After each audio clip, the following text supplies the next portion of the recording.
Hello and welcome to this meeting of Living in Hackney. This is a hybrid meeting. Some of us are in the town hall and other people are online. This is a formal meeting of Hackney Council. Please note the press and the public may be in attendance. This meeting is being recorded and live streamed to the public. Can you please all keep your microphones on mute throughout the meeting? This will prevent audio feedback. If you're getting feedback, please turn off nearby devices. If you'd like to speak, please raise your hand to get my attention and state your name and who you are before you make a comment. The chat function must not be used to have conversations or with other participants or provide personal information. All chat is recorded, as this is a formal meeting. Apologies for absence. Got apologies from Councillor Ralph, who may attend, but I think we'll take her apologies. No, she's away. She's away, but she did say she might try and log in. Oh, right. So. Torremolinos, wherever it is she is. No, she's in Scotland. Oh. Any apologies for lateness? I think we're all here who's coming. Any urgent items or order of business? The order of business is set out. Any declarations of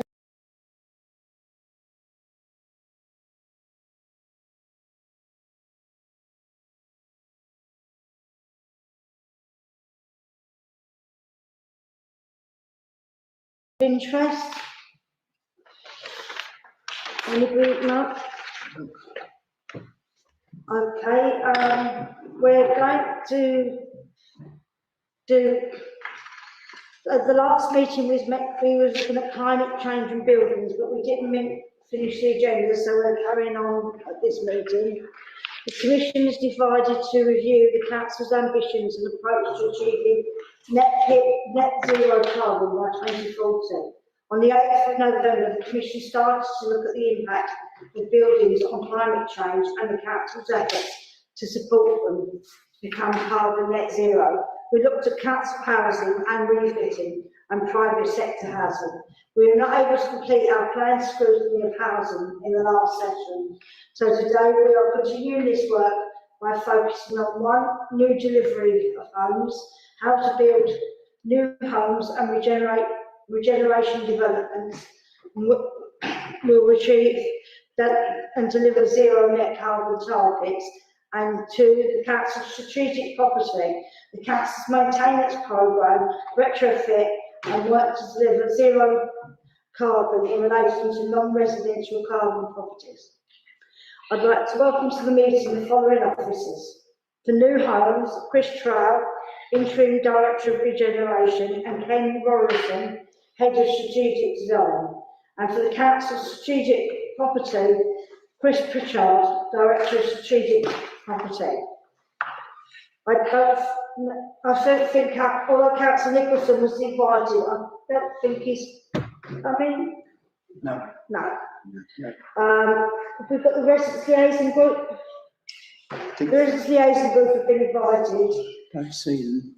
Officers will pick up a slide presentation from the last session.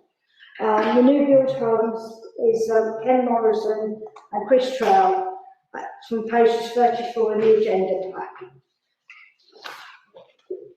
So, Chris, Ken. Thank you, the Chair. Thank you, Councillor Patrick. Now, is someone able to put the presentation up at your end? You've got that ability there? I hope so. We're going to have to pass the baton to various speakers as we go along. Let's see.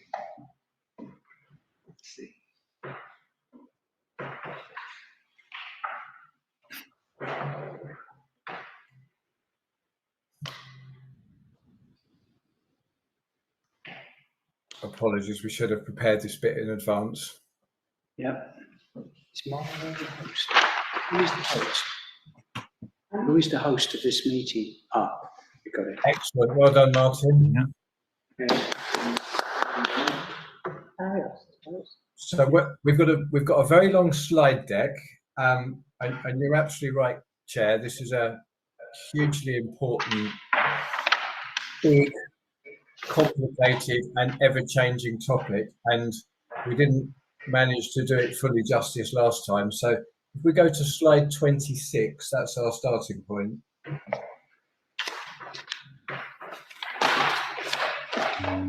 Down a bit more. Sorry, now it's page 26. Sorry, I've got different pages numbers here, sorry. Yeah, Just keep scrolling, we'll tell you when to stop.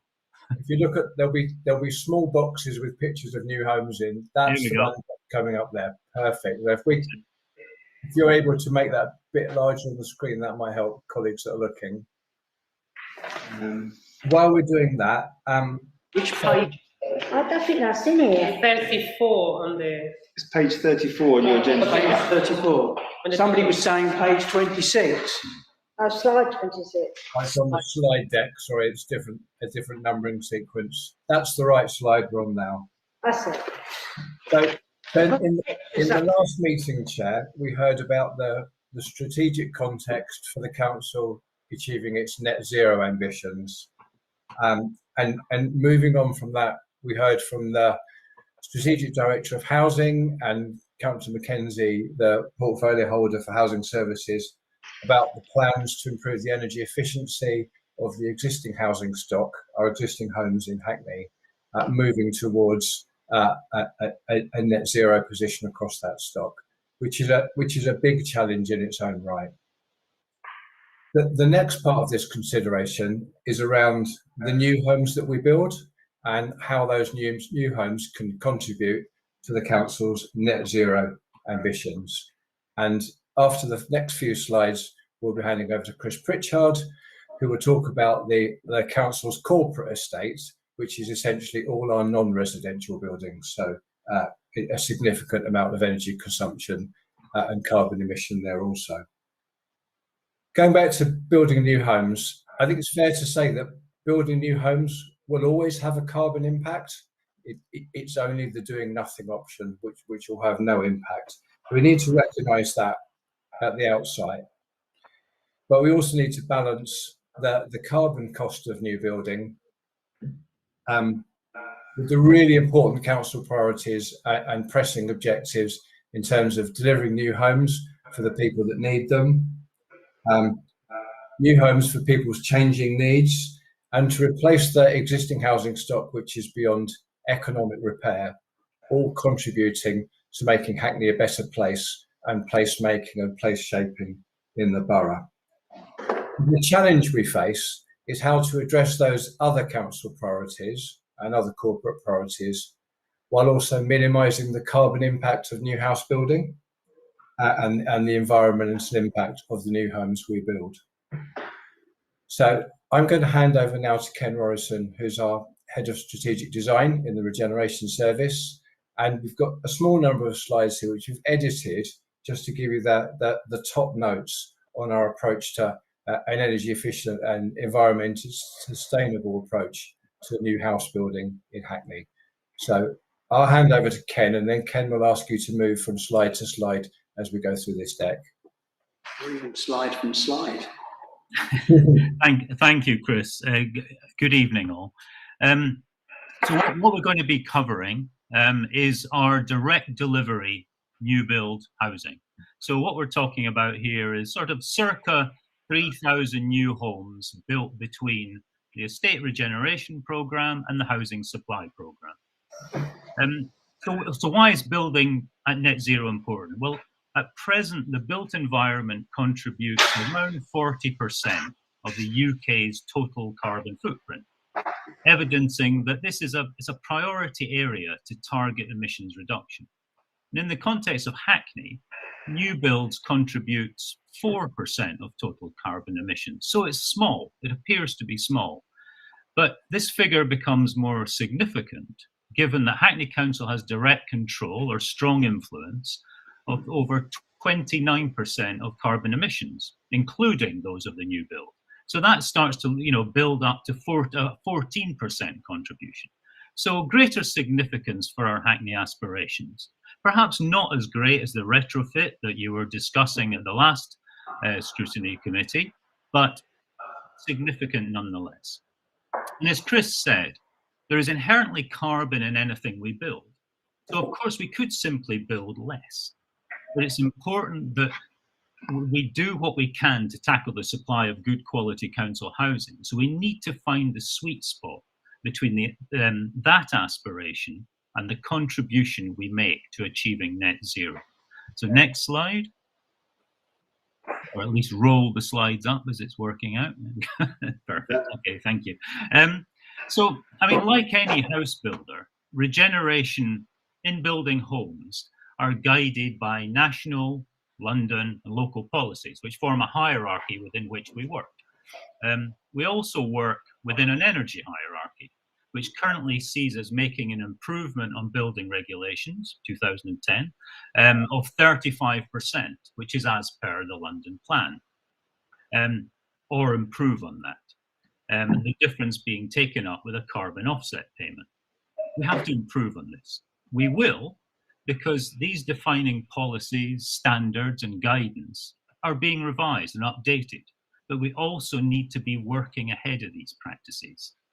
And we need to be ahead because, you know, as we know, they're based on UK net zero targets, and they're to be achieved by 2050, whereas Hackney's aspiration is greater, being 2040. So I think what we need to understand, the development process for new homes is quite slow. It's over a long period. You know, it's expensive, delaying, and generally difficult to change course in response to a climate of changing regulation, which can often result in buildings at different stages complying with different regulations and standards, all running in parallel. The next slide, please. Can we have it all? Roll the slide up. So what are we currently doing? Well, these parallel tracks I'm describing, and this continued improvement in housing delivery can be illustrated by looking at two regeneration projects. So the one on the screen there is King's Crescent phase 1 and 2. So that's complete, with phase 3 and 4 due to start on site next year. Now, for the initial build, for the initial phase, we use a fabric first approach with the 35% improvement as per London plan, as we mentioned. It has combined heat and power, so it's a gas CHP system. And it uses a kind of hybrid approach of both refurbishing units and new building. The refurbishment targeted improved thermal efficiency as winter gardens, new roofs, garages converted to residential, as well as, you know, a PV car-free landscape. And this hybrid refurbishment new build model perhaps also points to the future, where the carbon advantage of retaining buildings will come increasingly to the fore. This project also illustrates how best practice moves on quickly. You know, using an energy strategy at the time, it was at the forefront of energy thinking. Now, because of the increasingly decarbonised grid and subsequent energy strategies, is now a less favoured option. But it will power the subsequent phase because it's already installed, and it would be profligate both financially and in carbon terms not to use it. The other example, de Beauvoir phase 1, which has just recently been submitted to planning, this sort of shows how we can react and we can preempt change through the new build programme. So a key change is the move from gas CHP, which was the early presumption of at the forefront, to now air source heat pumps by electric technology. And our energy statement for that project demonstrates that through a combination of B lean and B clean measures, the proposal is expected to reduce on-site regulated carbon emissions by 49%.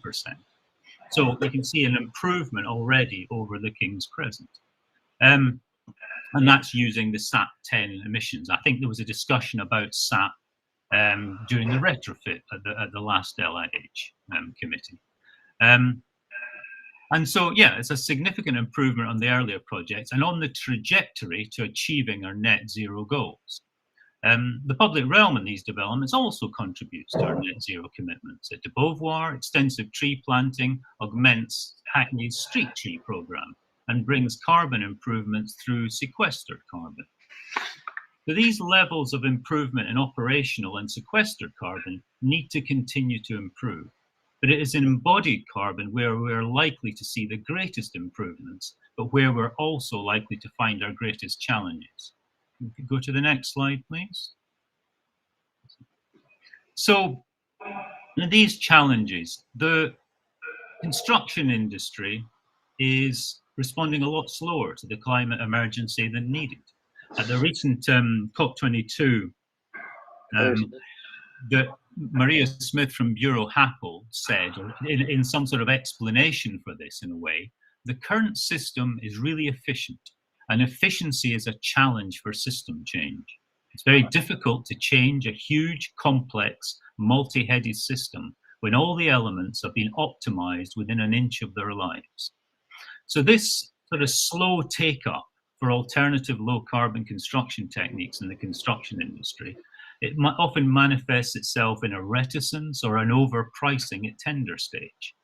And because our housing programme relies, it's a cross-subsidy housing delivery model, it has a reliance on the market. And so leading from the front proves more difficult. So we will be more reliant here on regulatory change. You know, it's back to the point of finding the balance between delivering homes, the homes we need, whilst also addressing the climate emergency. Building safety legislation itself, there's a current limitation on non-combustible materials and facades.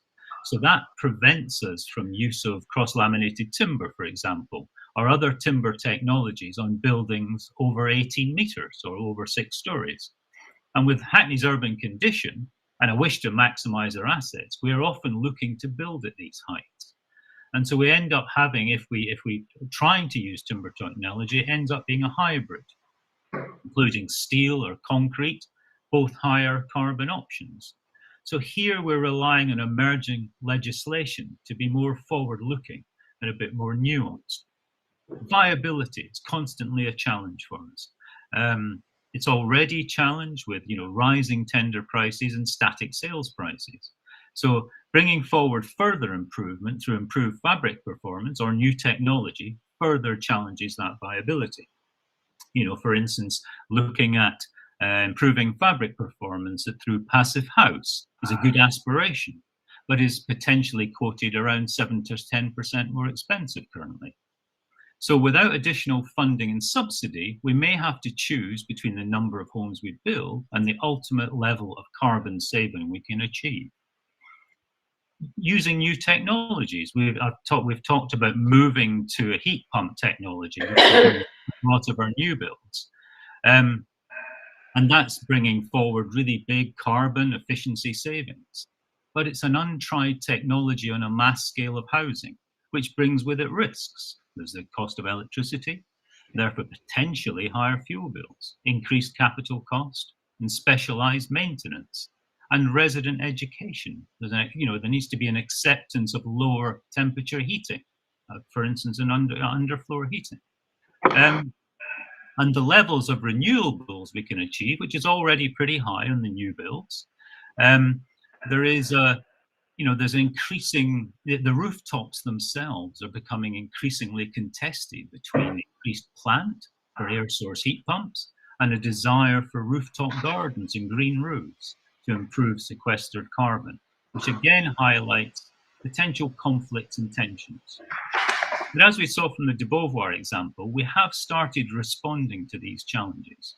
We need to be realistic, but we are making inroads in evolving the house building programme without jeopardising the delivery of new homes. Next slide. So because of a lot of our existing, the house building just now is in train. So it's the next house building programme that should bring with it real opportunity to bring further, perhaps more radical change to further contribute to our net zero target. So this needs to be within our viability parameters that will result in further improved housing, bringing real benefit to our residents. And some of these opportunities we've listed here. So, just understanding the way our buildings are used and our buildings in use. So starting greater whole life cycle analysis throughout design and construction. So firstly understand, and then through more defined metrics to monitor impacts and help mitigate our carbon emissions further. Technical post-occupancy evaluation. We currently do post-occupancy evaluation, which tends to be based around resident satisfaction. But we need to start including more technical POE, as it's called, to supplement our findings. How do our buildings match their theoretical performance? It's all very well building great buildings on paper, but how are they actually performing? So that data will help support our work and provide evidence base for ongoing refinement, improvement, and support decision-making in design and construction. And we're currently at King's Crescent. We're just putting together a proposal now to actually commence that technical post-occupancy evaluation, because it's run through a lot of its seasonal cycles to actually bring forward meaningful results. Embodied carbon, now, notwithstanding the challenges we outlined earlier, we need to be bringing forward greater change through lower carbon construction. And here, because of those challenges, we will be more reliant on regulatory change to support us. But lessons we have learned, we have learned lessons from our early adoption of timber systems. We're using cross-laminated timber at Great Eastern Buildings and at Daubney Road. And that provides a good evidence base, providing ongoing regulation supports this. On the operational carbon side, we've already illustrated how the programme is responding to the emerging energy strategies nationally. In London and Hackney's own energy strategies, with the adoption of heat pump technology and extensive renewables, will make a key contribution. Fabric performance is already at a fairly high level, meaning improvements here will be relatively limited. But any improvement here will bring forward real benefit for our residents. We just need to balance that benefit with the increased capital expenditure. Moving towards passive house standard, whether by performance or through certification, will be one of the next goals to be investigated. Greater adoption should result in greater acceptance and become more normalized in the construction industry, so easing the market difficulties previously highlighted. The recent critical and resident success of council-delivered passive house in Norwich, Goldsmith Street, which you may have seen in the press, by Hackney-based architects Michael Ritchie's, is a prime example of what is achievable with the right conditions and determination. We're starting to look at efficiencies through alternative building systems, off-site construction, repeatable, modular systems. If we can produce the numbers to bring economies of scale, then off-site construction, of which there are many types, could help achieve our carbon targets, as well as bring other benefits.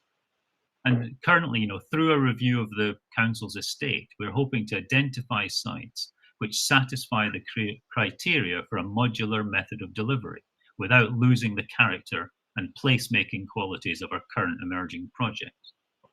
And of course, all the time, there is a increasing industry expertise, whether it's RIBA challenge or whether it's Architects Declare, LETI, which is London Energy Transformation Limited, which is a voluntary set of professionals who are producing more and more guidance. It helps us be more ambitious than simply responding to regulatory change. And we will be led by these industry experts, with us an increasing body of knowledge and guidance. And that should help us make informed, feasible decisions when building low carbon homes. So we'll be using this to align our evolving targets and to further establish sustainable metrics, which will ensure a new build housing continues and plays an increasing part in Regeneration's contribution to our net zero targets and climate change. And I'll stop there. I think the final slide is just a list of reference should anyone like to read further. But Chris and myself, if you've got any questions, we'd be happy to answer anything we can.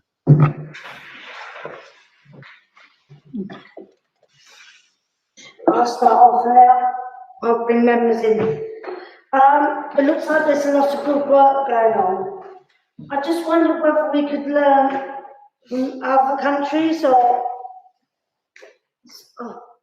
anyone else, or other countries, or other, you mentioned Norwich, or other parts of the country, but I was wondering specifically about other countries who may be ahead of us in introducing zero net carbon into their buildings. You talked a lot about how you learned from King's Crescent Phase 1, what you're doing in Dubai, and also the Dormady Road, where you've got cross timber buildings. I wonder whether there is more we could be doing. And also you talked about the difference between retrofitting, the carbon for retrofitting and the carbon for new build. And I wonder if you knew the difference in the carbon levels that are created for building new compared to retrofitting on old. Thank you. Right, quite a lot of questions there. Chris, do you want me to start? Yeah, I think you're all over this, Ken, but you start and I'll chip in if I need to. Okay. If I could add anything. I think Councillor Patrick, I think in terms of learning from other countries, yes, of course. And I think that goes, side by side with the learning I was talking about. There's just increasing knowledge now around generally. And I think a lot of the guidance that's actually, whether it's the RIBA climate challenge or whether it's the LETI guidance, actually refers to other often European examples. And you're right, sometimes they have been a bit ahead of us. I think in some of the technologies, we're probably more or less on a par. I know when we were moving towards air source heat pumps, we were looking for examples to refer to, and it was actually very difficult because in mass housing, there's not many examples that have come all the way through construction and have been operating for long enough to actually learn from. So some of the technology, it's not so much cutting edge technology, it's more that it's the first time it's been used in mass housing. But yes, I mean, of course we should be learning from it. I think I didn't write down all the all the other questions you had, Councillor Patrick.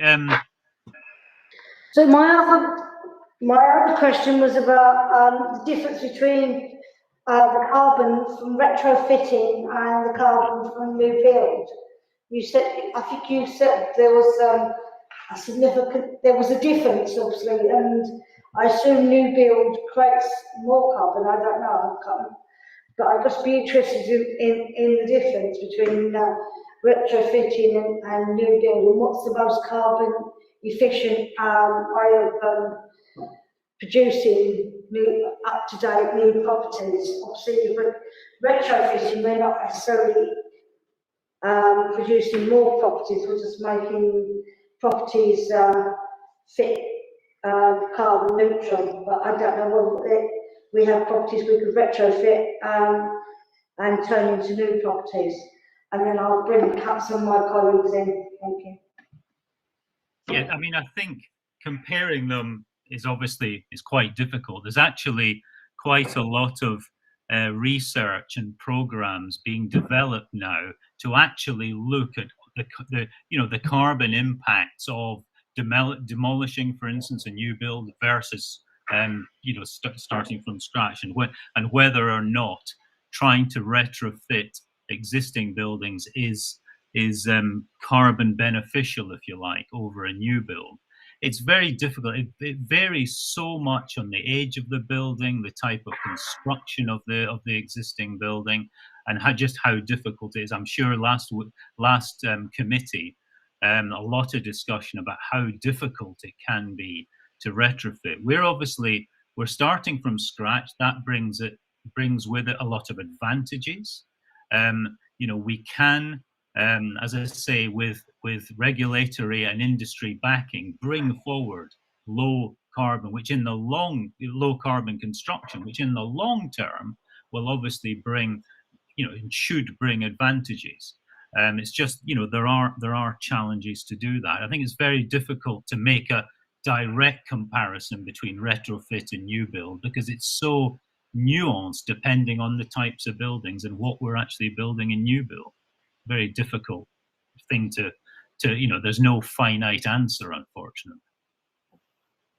Chris, I don't know whether you want to add anything to that. Thanks, Ken. The only thing I would add to that, Chair, is that so we've certainly got the comparability of carbon cost of retrofit versus new build. There's also the question of numbers. So if you imagine that an estate which has reached the end of its economic life, when we redevelop that, we might provide maybe half again as many or double the number of homes. So in terms of addressing housing need and the homelessness crisis in the borough, that also needs to be factored in. So none of this stuff is simple, but as Ken said, I think we do anticipate a greater place for retrofit of existing stock in that menu of options going forward. Okay, thank you. Councillor Joseph? Thank you, Chair. Thank you, Chris, and thank you, Ken. Following on from that line of inquiry, I mean, given that in 2019, as I understand it, we only achieved a net increase of 1 social home, despite an awful lot of regeneration projects, I would strongly support a pause on some of these schemes and a reflection on whether it is actually better to refurbish rather than demolish to rebuild. I think ultimately once we produce these emissions, we can't undo them, no matter what we do to try to compensate. And I think the report that we saw last time said that we would rely on a reduction in our embodied carbon of almost 2/3 if we're going to achieve net zero by 2040. So that is quite a significant drop. And given that we're not necessarily achieving a huge increase in social housing, which is what's needed in this borough, I would strongly support refurbishment over demolition and rebuild. And I think there are quite a lot of estates in Hackney that haven't necessarily reached the end of their lives. So maybe we need to think a bit more carefully about wherever these buildings are, in fact, structurally sound and have got longer. I'd like to hear your views on that. Thanks very much. I mean, I think as I touched on, Councillor Joseph, I think there is a greater tendency now to look far harder at the retrofitting existing buildings, and I think that's sort of part and parcel.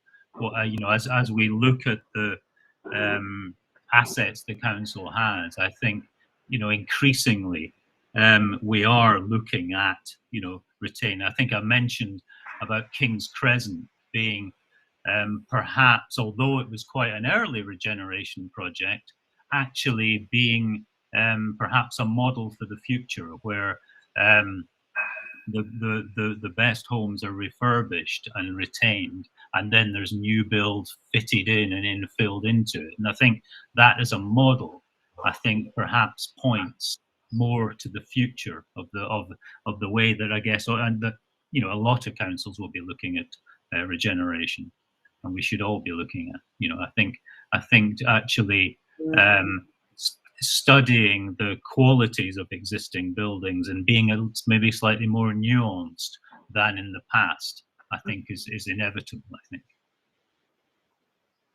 Chris, do you want to say any more about that? Simply, I agree. I think that's a more of a hybrid approach, I suspect we will see in the future. Councillor Stops. Thank you, Ken and Chris. You probably weren't expecting me to be here, but as I am here, you'll be expecting me to talk about embodied carbon and timber buildings. This borough is the world leader in timber buildings, and it would be a shame. I know we've been knocked off course by what I think is a stupid regulation that the government has brought in, but it would be a real shame if we were knocked off of the embodied carbon timber buildings position that we're in. So I would encourage you to do all you can to keep plugging away at timber, because it actually, I did note Chris's comment at the beginning that all buildings will cost carbon. Actually, they won't if all buildings are timber buildings.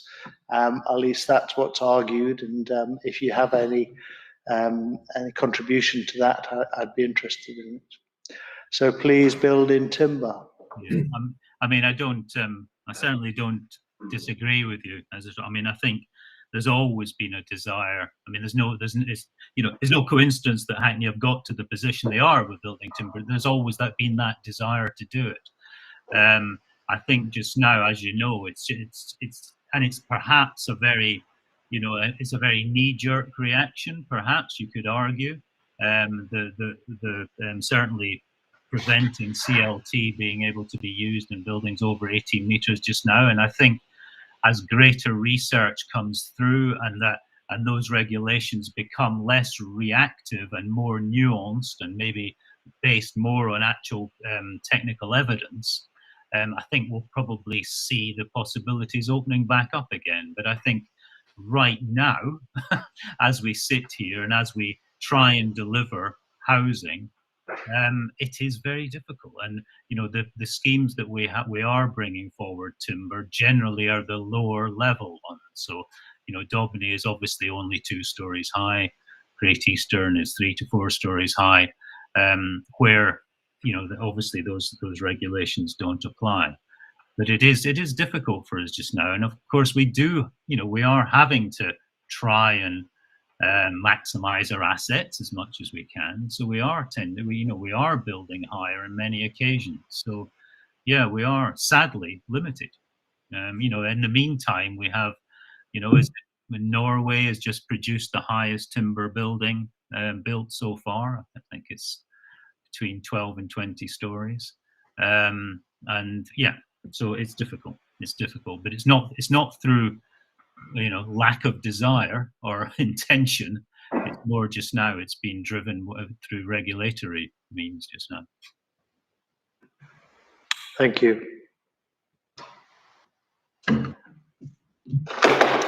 Has anybody else got any questions? Councillor Rathbone. Thanks very much, Chair. My question is one that I often ask, which is about best practice to do with communication and engagement of residents, because this is quite a big lifestyle change that's going on. So I wondered, perhaps this is actually a question for the comms department, but I'm sure you've got some ideas about how we can actually involve and engage residents in all of this and help them to understand what exactly is going on, because this is part of the net zero work. And by the way, I'm really impressed from the last meeting as well at all the work that is being done. But of course, unfortunately, everybody seems to be focusing on LTNs as though that's the be all and end all of net zero work. And in fact, it isn't. It's just a small part of what we're doing. So I just wondered, how can we engage residents and inform them about all these changes that we're discussing? Thank you. Thank you, Councillor. So I'll have an initial stab at this one, Ken, and you feel free to add comments at the end. So you're absolutely right. This does require lifestyle change. Education is not the right word, but information, I think, and communication are the right words. I mean, plus points, and it's a shame I can't take anyone to physical site visits at the moment. But if you were to go into some of our new homes that have been completed now, I think many people would struggle to be impressed by what you see. The quality of what we build is really good, and some real positives coming out of this. As Ken said, move towards air source heat pumps, towards those sort of lower temperature heating systems, pushes us into underfloor heating systems. So no radiators on the wall, aesthetically more pleasing, much easier to arrange furniture in rooms, beds, sideboards, dressers can all go where you want them to go without having that space blocked out. But what goes with that is an education program around how to use the heating system, It's not simply the case of flicking it on when you're cold and you'll be warm in 10 minutes. It's a sort of a different way of setting the clock and having a slower warm up and warm down. And I think we're right to point out that the move to new energy systems will cut carbon. It will cut pollution. It will cut carbon. It will cut all those things. But electricity is still an expensive fuel, and so in saving the planet, we potentially put a burden on some of our new residents and some of the more vulnerable residents that will be moving in. So getting that right is going to be important, and we will certainly have to up our game in terms of our communication with residents. We provide a user manual, and we may well have to move towards videos or education type sessions to teach people how to use the equipment more efficiently. And what's really important, as Ken said, is the technical post-occupancy evaluation. So not just talking to people and asking them what they think about their homes, actually measuring it and making sure that the measured savings are the same as the design savings. And that is in part down to the way that people are informed as to how to use the equipment. So it's a challenge. Just to add to that, our colleagues in housing services will have to look after these homes. And these homes are much, much more complicated than they used to be. And the kind of ideas we're working on at the moment is to have operatives from the DLO actually involved in the construction of the new homes, so they can see how they're put together, they can see how the kit works, and that puts them in a really good position to operate and maintain that once the homes are handed over to business as usual. So lots to do, but it's essential that we do it, and there's no shying away from this. We have to embrace these changes, and we have to bring our residents and customers with us. Okay, I've got Councillor Mahone. Thanks very much, Chair. Excuse me. I just wanted to pick up. My colleague, Councillor Stopps, has already sort of asked to a certain extent, or blown the trumpet for CLT, and I'm acutely aware of the almost the impossibility or the very large challenge of moving it forward. And to that end, I wondered what collaboration the team in Hackney are looking to foster with our sort of peer authorities in London and around the country that I'm sure have similar ambitions, and steps we might be able to take in terms of rationalising structural systems across the sort of future housing pipeline. I am conscious of commercial projects, like large scale or commercial projects above 18 stories that are managing to move forwards with CRT structures, conscious that a commercial building is a considerably easier fire safety regulatory sort of box than a multi-story residential building, but nonetheless, like I think there's sort of chinks of light out there, but it takes a large amount of effort, which I can see that Hackney's shoulders alone aren't sort of broad enough to support. But I wonder whether we can look to collaborate, as I say, with peers in the local authority house building sector, but also, sort of is it G5 or 15 or whatever, our RSL peers, etc. So yeah, just interested on your thoughts on that. Thank you. Thank you, Councillor. That's a really insightful question. I'll give you some high-level assurance, and I'll see if Ken wants to add any technical detail. I mean, the first thing to say is, you're absolutely pushing an open door here, and I would love to build more of this stuff. And it's not just for the environmental benefits. The environmental benefits speak for themselves, but actually, those homes are great when you go in them. They're rock solid. They're quiet. They just feel warm. And we know the stuff that's behind them is not made of petrochemicals. It's a happy product. So, assurance there, you're pushing an open door if we can get that to work. We work closely with other London boroughs, so the likes of Camden and Islington. We link up with them and we'll continue to do that. I think your challenge is right, and perhaps we should look, beyond our natural partners to outside London, other authorities. Ken's flagged the excellent Goldsmith Street scheme by Michael Riches in Norwich, which is fantastic. It's passive house. It's lower density. You know, that's not going up to a dozen stories that we look to build where we are. But there are examples of really good high density architecture which don't go high, which don't go tall. And, you know, passive house, arguably a CLT, pushes us in that direction. We've got kind of a lot of stuff happening on the ground and less going into the sky. But the one thing I would add to that is, you know, we are lucky to have a really, really good planning team. There you are, Councillor Stops. We've also got a really strong building control service, and I know our head of building control works collaboratively with other heads in London boroughs. So I think that probably is a good place to look, because, you know, it's not about the client side, it's about the regulatory side, and that's where the challenge is. So I think we'll rise to your challenge and double up our work with our building control colleagues to make this happen if we can. Ken, do you want to add anything on that from a sort of more technical perspective? Well, I just think that on a kind of national level, there is a lot of lobbying going on just now, because clearly, you know, we have to bring forward low carbon construction technologies, and I think there's a lot of research going on. I think the sort of blanket ban on so-called combustible materials was completely understandable, given the circumstances and giving the Hackett review after Grenfell. But I think that's what tends to happen, doesn't it, with regulation? At first, it's very reactive, it's very knee-jerk, and then it actually becomes more sophisticated.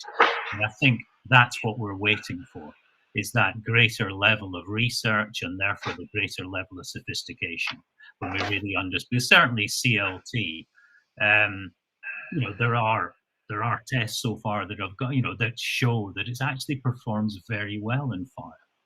As do many, much solid timber. It chars rather than burns. But of course, that's got to go through a whole very strict testing regime before it comes out the other side to prove that. But there's an industry there, and there's a very important industry there, and they'll be working really hard at it. And the more buildings, as I say, there's one very recent, I think it's in Norway, that's just been completed, but high timber building, and the more they're out there and can be tested, etc., it will become more nuanced and more sophisticated. How much we can play a part in that, Hackney will obviously, as Chris said, we're very keen, and it's pushing at an open door. So anything we can help, we are in contact with other councils. It probably just now needs to be bigger than that, but I'm fairly reassured what I read that it is happening. So it's just going to take a bit of time. Okay. I've got Councillor Adjura, which is the last speaker on this particular item. Okay, thank you very much. Mine's more of a specific question. We've mentioned King's Crescent Estate several times in your presentation. Thank you, Chris and Ken. Loved it. However, I'd just like to kind of understand any lessons that we've learned post the first and second stage in respect of the procurement model for the final stages, particularly in respect of low carbon construction, and as a nod to Councillor Stops, use timber in our building. How much we're going to see, because it's relatively low build, the new elements, I'm assuming, other than a central part which is quite high, but it's about 4 or 5 stories. Are we going to see a lot? It's a bit taller than that, I'm afraid. But yes, yeah, it is. It's sort of. There's certainly one that's a lot. Is 12 stories, so it is obviously over our 18 meters. The others are very close to it, and so the construction technology in the next phase will be very similar to phase 1 and 2, because of the size and because of the restrictions that are currently placed on us. I think there have been lots of lessons learned, often in small detail ways that we've built into the next phase. Some in perhaps the public realm, we're bringing forward a different type of public realm in phases 3 and 4.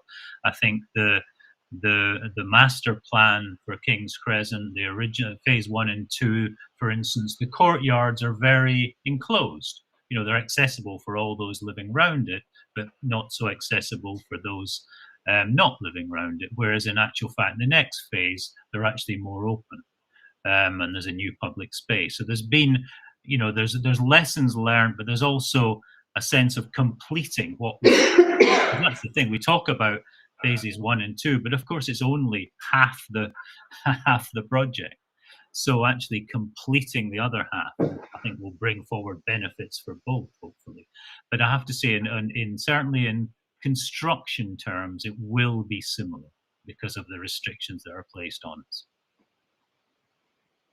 Yeah, thanks, Ken. Just to add to that, Councillor Adjari, and Ken's right. So construction-wise, similar, I think, and the look and feel will be similar but evolved. I think it's fair to say the one area of regulation that's moved on very rapidly, well, in us anticipating regulation, is around building safety. So there's a lot of hidden stuff in the construction of King's Crescent phases 3 and 4, which will be different to phases 1 and 2. What I suspect is that actually it's environmental sustainability and net zero, which with the next big step. So I think probably when we start to compare King's Crescent 3 and 4 with projects which are yet to go out to tender, so Beauvoir Estate's a good example, then we will start to see the shifts in environmental sustainability coming in. And the buildings will, you know, they will still look similar, but if you were to take them apart, they'll be put together differently and they'll perform differently. So we're juggling these things. There's a whole bunch of regulatory change at the moment. We've got building safety, we've got climate change. There's a lot going on at the moment. And as Ken said, the building industry tries to keep up, but it is a bit of an oil tanker, and there is inevitably a lag between regulation and what happens on the ground. So we catch up there.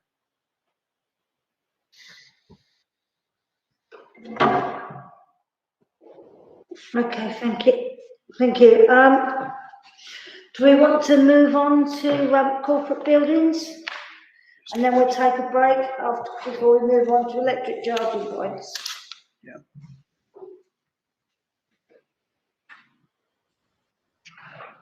Thank you, Chair. Is that my cue to start? Sorry, I must apologise for my hearing aids stopped working as I got here tonight, so I'm having some difficulty trying to hear everybody. So I don't hear people, hear people, so my hearing aids have stopped working. Okay, sorry, my signal wobbled a bit then. Just to introduce myself, I'm Chris Pritchard. I'm the Director of Strategic Property Services, and part of what I look after is what you would describe as the corporate estate for Hackney. I'll start with an apology. I have got a slightly irritating cough, which is hopefully on its way out now, so please forgive me if I have to take a breath at any moment. I thought it'd be worth just talking about what the corporate estate actually is. It's totally different to anything we have in the housing portfolio, of course. There's a lot less of it. We don't have 30,000 individual units, and it performs a totally different function. So whereas our existing housing DLO might be busy fixing bathrooms and kitchens and roofs, our maintenance contractors on the corporate portfolio have to be qualified in air conditioning, automatic lighting systems, and all those sorts of bits of kit that are to office buildings that you wouldn't necessarily find in a domestic flat. Our corporate portfolio is made up mostly of offices, depots. I've singled out some, even though Michael's offices, but they do have distinct characteristics, and libraries and so forth. So there's housing in this. I'm excluding schools and highways, and I'm going to focus on these buildings that we occupy to deliver the daily work and services of the council.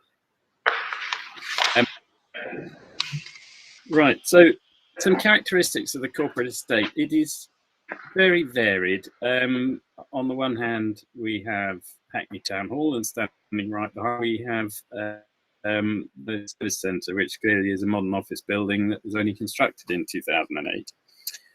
And they're very, very different in their design, in their form of construction, in the way that we use them, maybe not so different in size, and not so different in condition, having invested quite a lot in the town hall in recent years.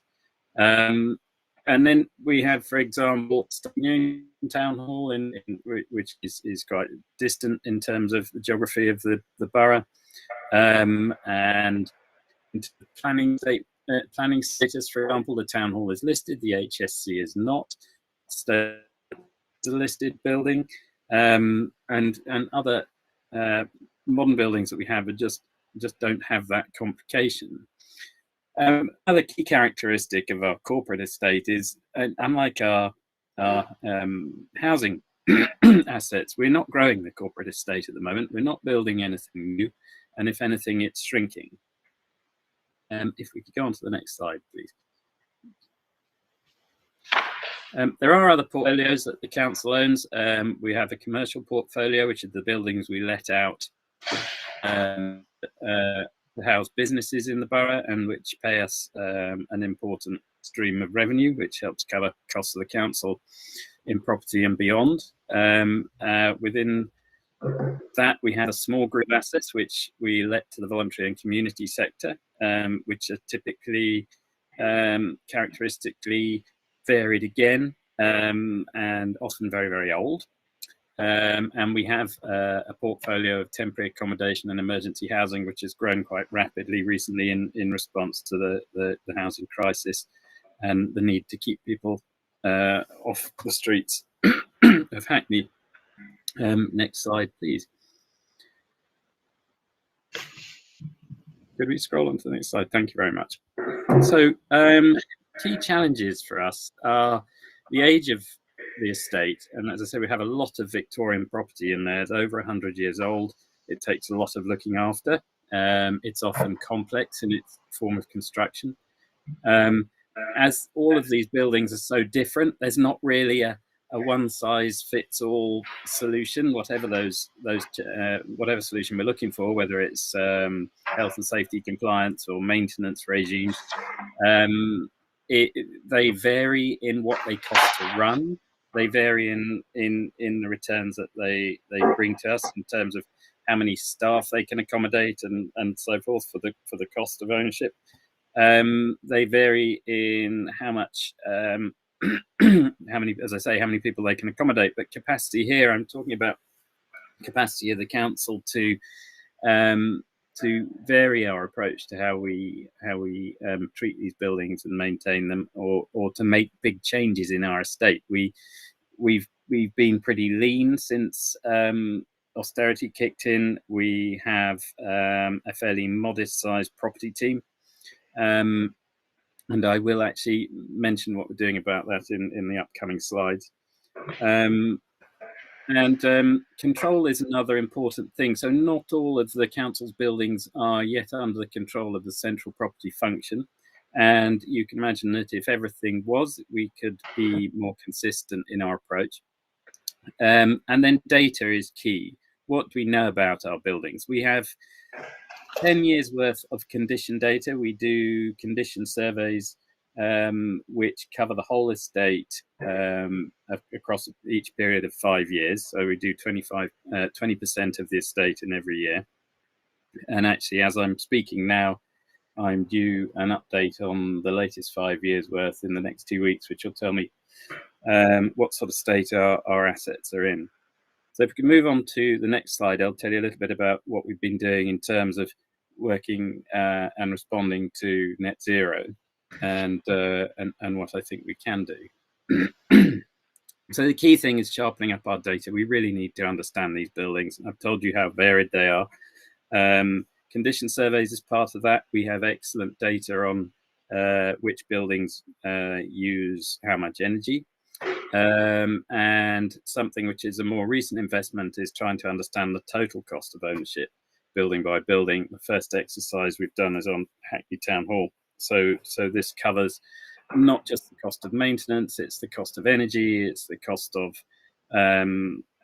everything that goes with owning these buildings, the cost of soft FM, the cost of cleaning, and so forth. So we are working towards a position where, at least on our principal campus buildings, the big ones that accommodate the most people, we'll be able to tell which ones cost us most year by year. Moving on, establishing the toolkit for boosting capacity. We are investing in our people. We are in people and in our technology. We are investing in new database software so that we can be more effective with the data that we have. So we've got masses of condition data, literally masses of it, across all different characteristics of our buildings. But it's quite difficult to manipulate without high quality software. So we're making investment in that at the moment.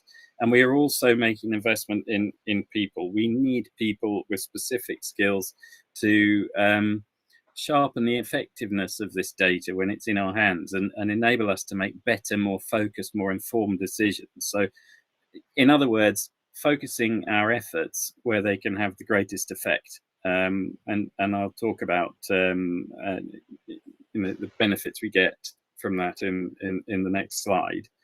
And then and other initiatives that we have going on at the moment, aligning the use of corporate assets with the council's policy priorities.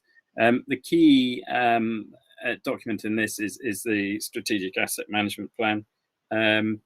What's different this year is that traditionally the Corporate Asset Management Plan has focused on general fund properties. It has always taken into account and included the Housing Revenue Account Asset Management Plan. But the way in which we consider how we use our assets going forward and how we make those decisions will span seamlessly the HRA and the general fund going forward. So what that means is when we look at our estate and when we talk about Hackney's estate, we are talking about the whole thing. If we're saying we need a building to serve a certain purpose, we're not limited because we're just looking at the HRA in that context, or we're just looking at the general fund, or we're just looking at the voluntary and community portfolio, for example. We'll be able to look seamlessly right across the lot, which gives you more options and enables you to make more efficient decisions. So moving down, so how do we really make an impact on this agenda, and how can we reduce our carbon footprint in the corporate estate? We're not awash with capital, so and also there is not a lot of knowledge. We need greater data, we need more experience to understand what retrofitting, for example, would achieve, and whether that is beneficial in the carbon footprint sense, or whether it is not. So rather than race around trying to price up retrofit options for the town hall or for the HSC, we have focused on what we can do most swiftly. And funnily enough, the pandemic has given us some help here. We've reduced the amount of space we actually need and we actually occupy. That's the biggest impact we can achieve, and it doesn't cost us anything, and it usually saves us money. So in recent years, we have removed ourselves from Kelton House. We've squeezed people up in the town hall, which, as a result of the investment that the committee can see around themselves in the committee room tonight, of course, we have a town hall which now doesn't leak heat through its window frames. The window frames double glazed. It has a new heating system. It blows heat from the bottom of the room now. It doesn't blow it from the roof, which is how it was originally designed. And even I know that heat rises and you should pump it into the bottom of the room. And all of this is completed recently. We have more sophisticated lighting. The beautiful period lighting fixtures that you are enjoying tonight will soon be upgraded to accommodate modern light bulb technology and achieve further efficiencies. But this is, and I'll talk a little bit more about the town hall in a minute. But so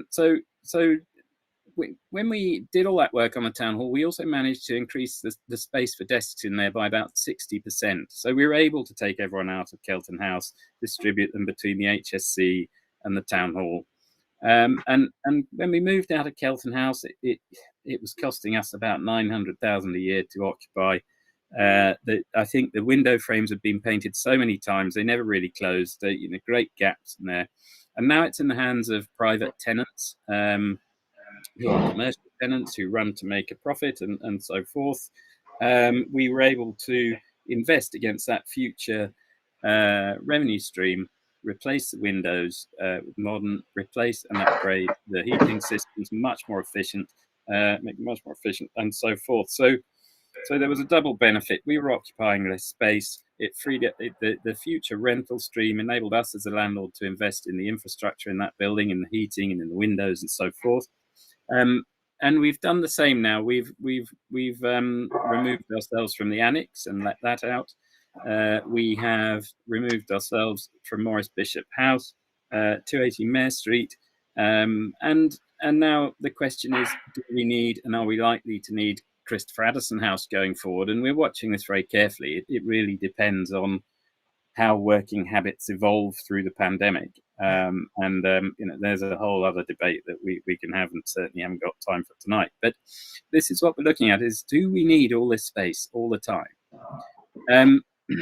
So we've moved out of about 100,000 square feet of office space in the last few years, and I think that's the biggest impact we can have as an organisation in terms of our carbon footprint and our use of corporate space. Now, because we're not building new space, so but I can talk about something that's generally a bit less sexy, and that's maintenance. We've still got these offices that we've got to look after, and we are in the final throes of negotiating the next corporate maintenance contract.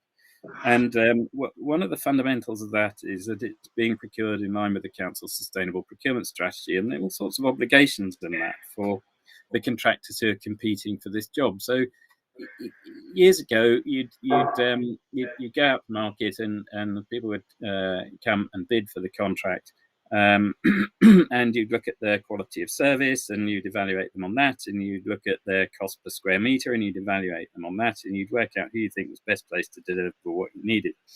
Nowadays, we're looking at their ability to we're expecting them to question things. So they're in and out of our buildings every day, every week. They have to replace stuff. That might be fans in an air conditioning unit, or it might be a whole air conditioning unit, or it's this, that, or the other. We now expect them to consider the lifelong carbon impact of the parts that they're replacing. They never had to do that in the past.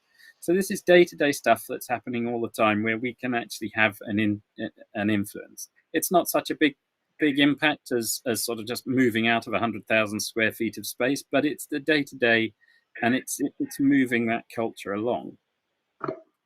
A little bit about the town hall, because it is typical of a lot of buildings in our estate, and it is difficult when you have a listed building of this age, because we have some very motivated, some very skilled and very determined planning officers who ensure that we don't go about messing up our listed buildings, and it should be that way.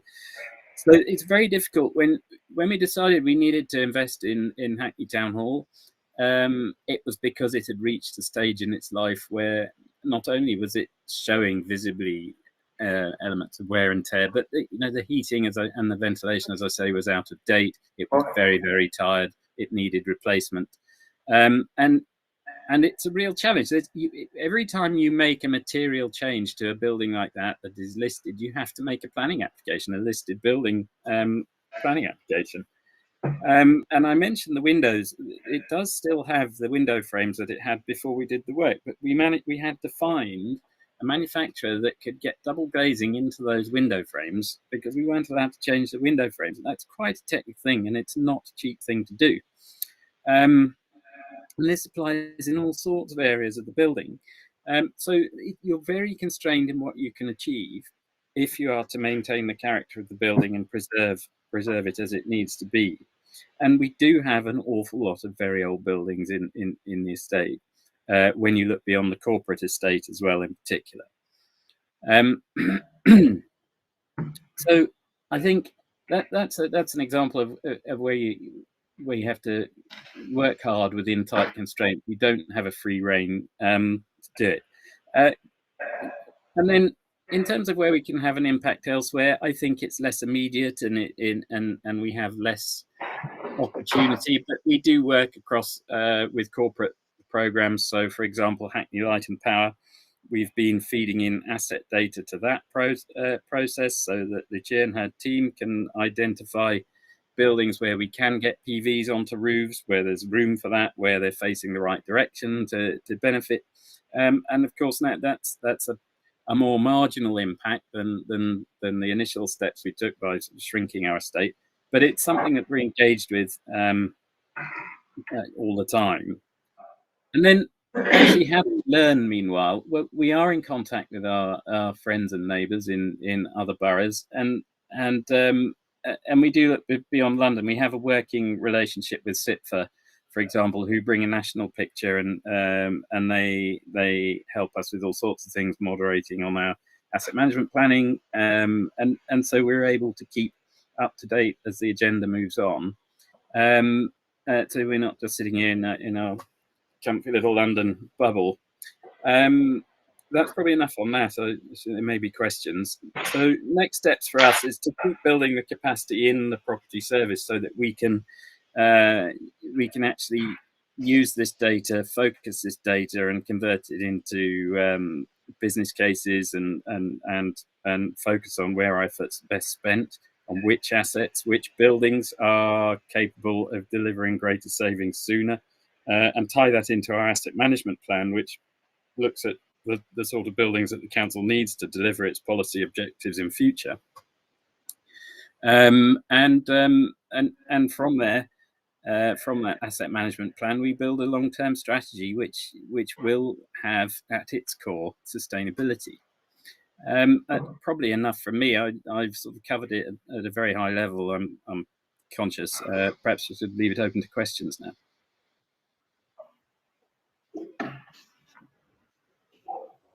Thank you. Councillor Mahan. Thank you, Chair. Thanks for that, Chris. Really interesting, actually, overview on what we're doing, and really pleased to hear it happen. My question's in a similar vein, actually, to the one I asked before, but yeah, conscious that it's the upskilling of our internal team is going to be essential in kind of delivering this agenda, and I just wonder, can we share the cost or kind of pool the resource of that with our sort of with our neighbouring boroughs? Is that something we're looking at, or is that something we think is sort of practical to explore? I'm sure Camden, Islington, Tower Hamlets, etc., all have similar commercial portfolios and similar ambitions, and I wonder to what extent a pooled team might be sort of productive, kind of pushing this forwards and moving forward in what I'm aware from professional life is a very challenging recruitment environment at the moment as well. Yeah. Thank you. Right. So pooling resources, I think the key resource here, I think, is knowledge.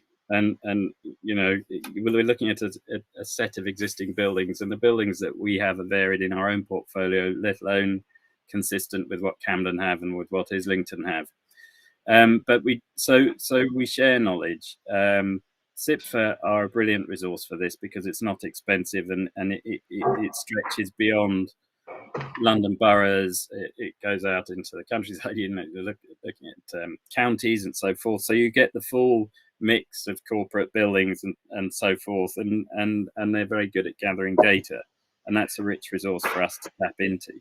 But it is the equation of, okay, is it worth retrofitting here? What is the carbon impact? That is a very difficult thing to measure at the moment because there's not a lot of evidence, and actually so much focus in central government terms is on housing. There's not a lot going on in corporate, so we are building our own data.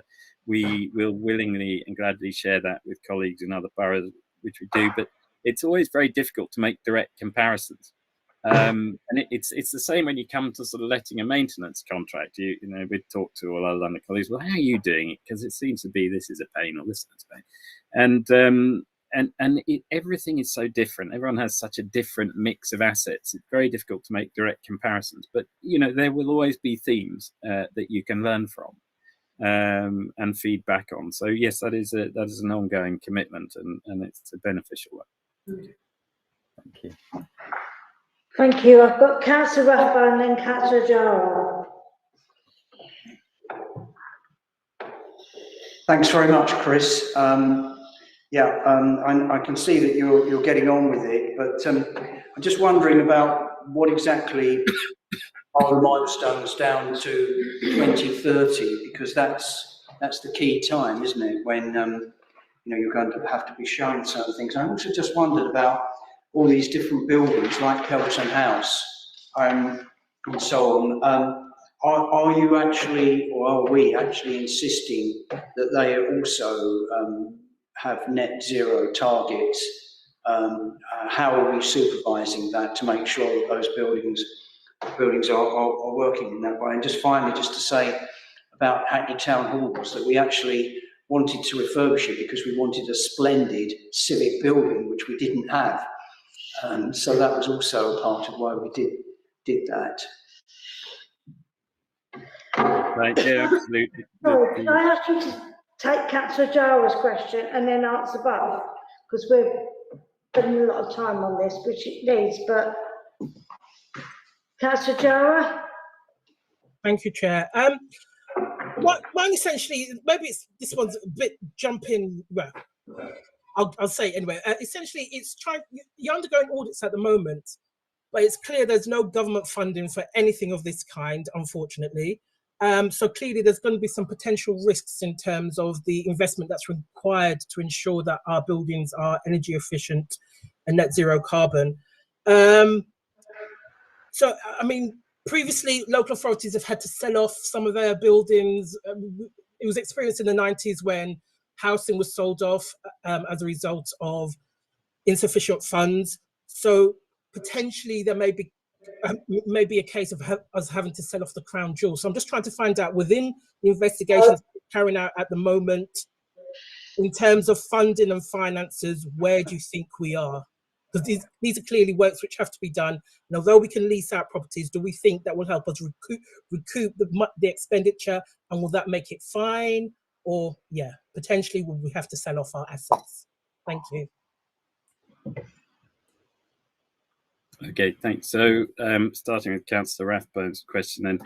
And yes, acknowledging the importance of the Town Hall project as restoring and cementing the Town Hall as that key community asset. I absolutely agree.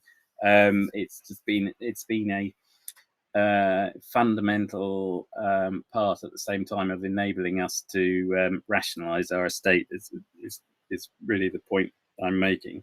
Can we control our tenants?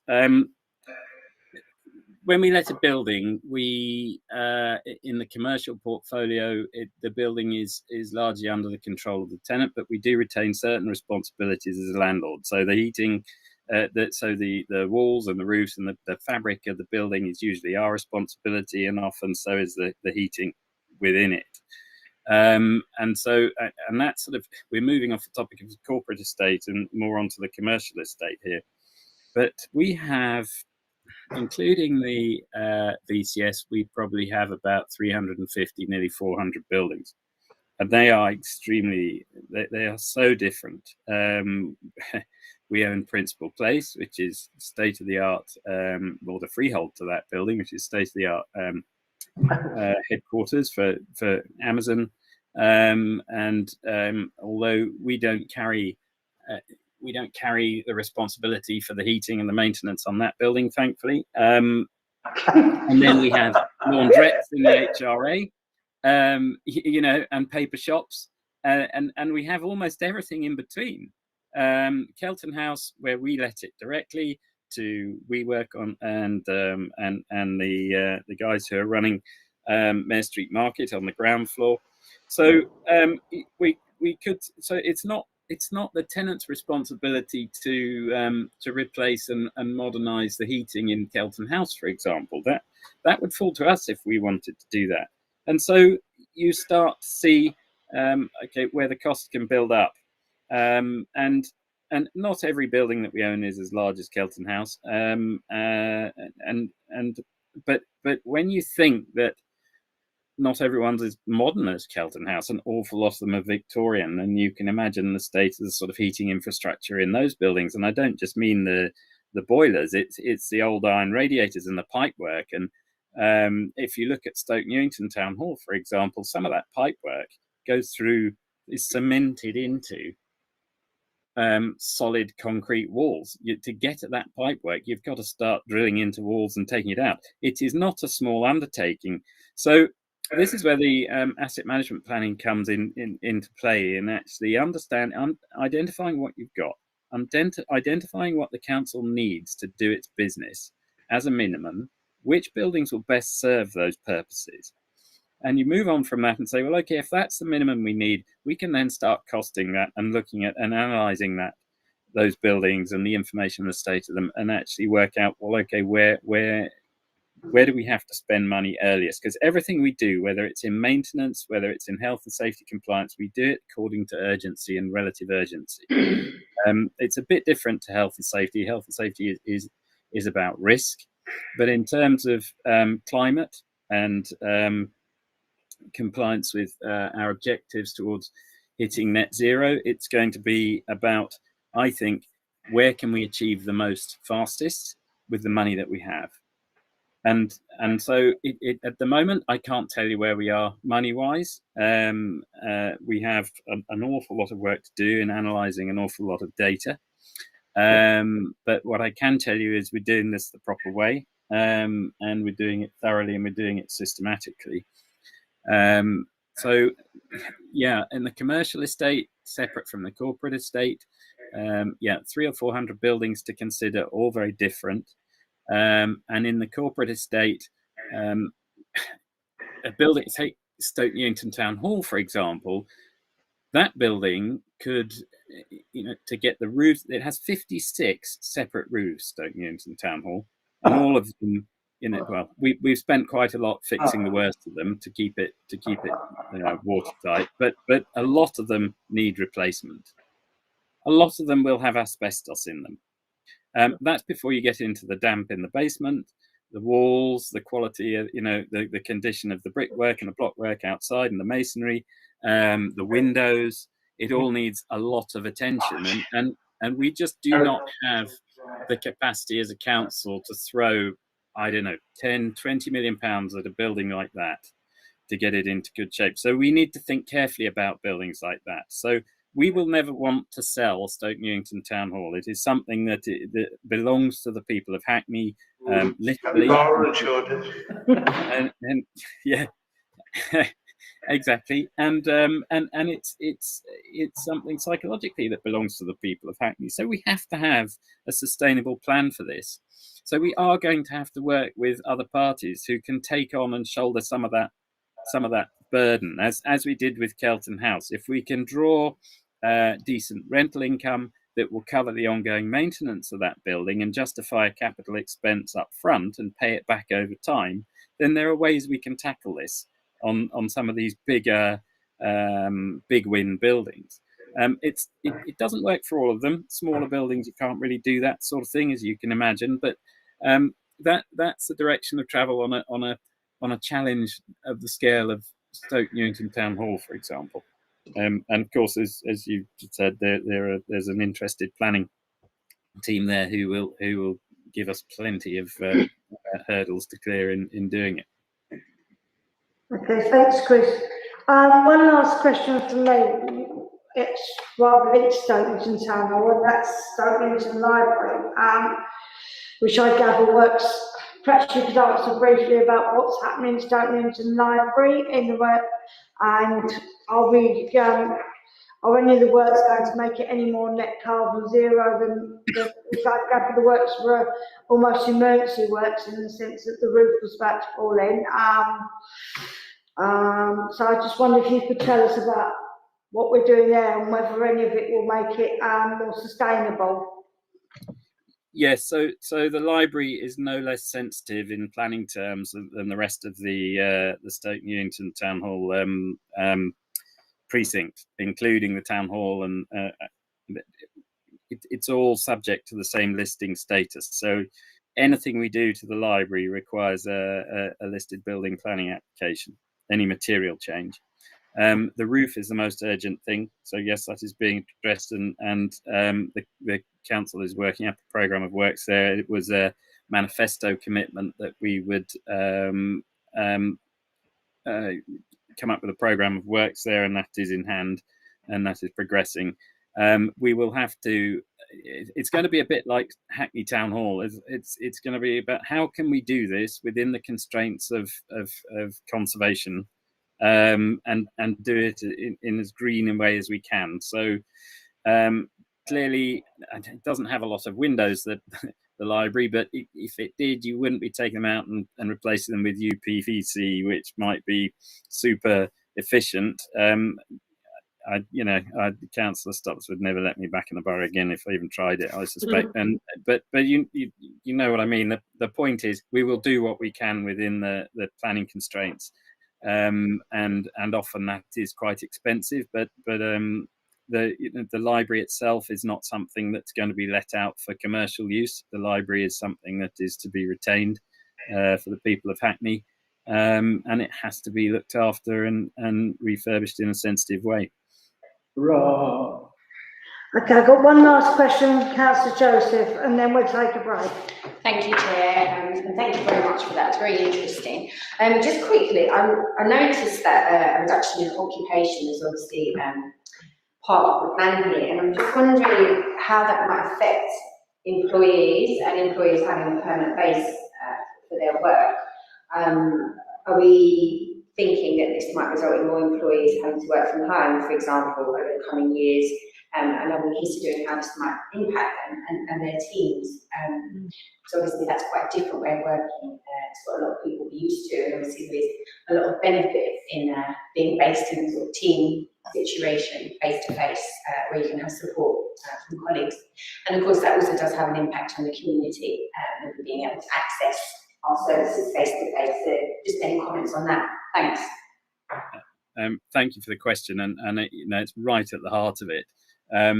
When we removed ourselves from Kelton House and we let 280 Mare Street and so forth, we really had far more space than we needed.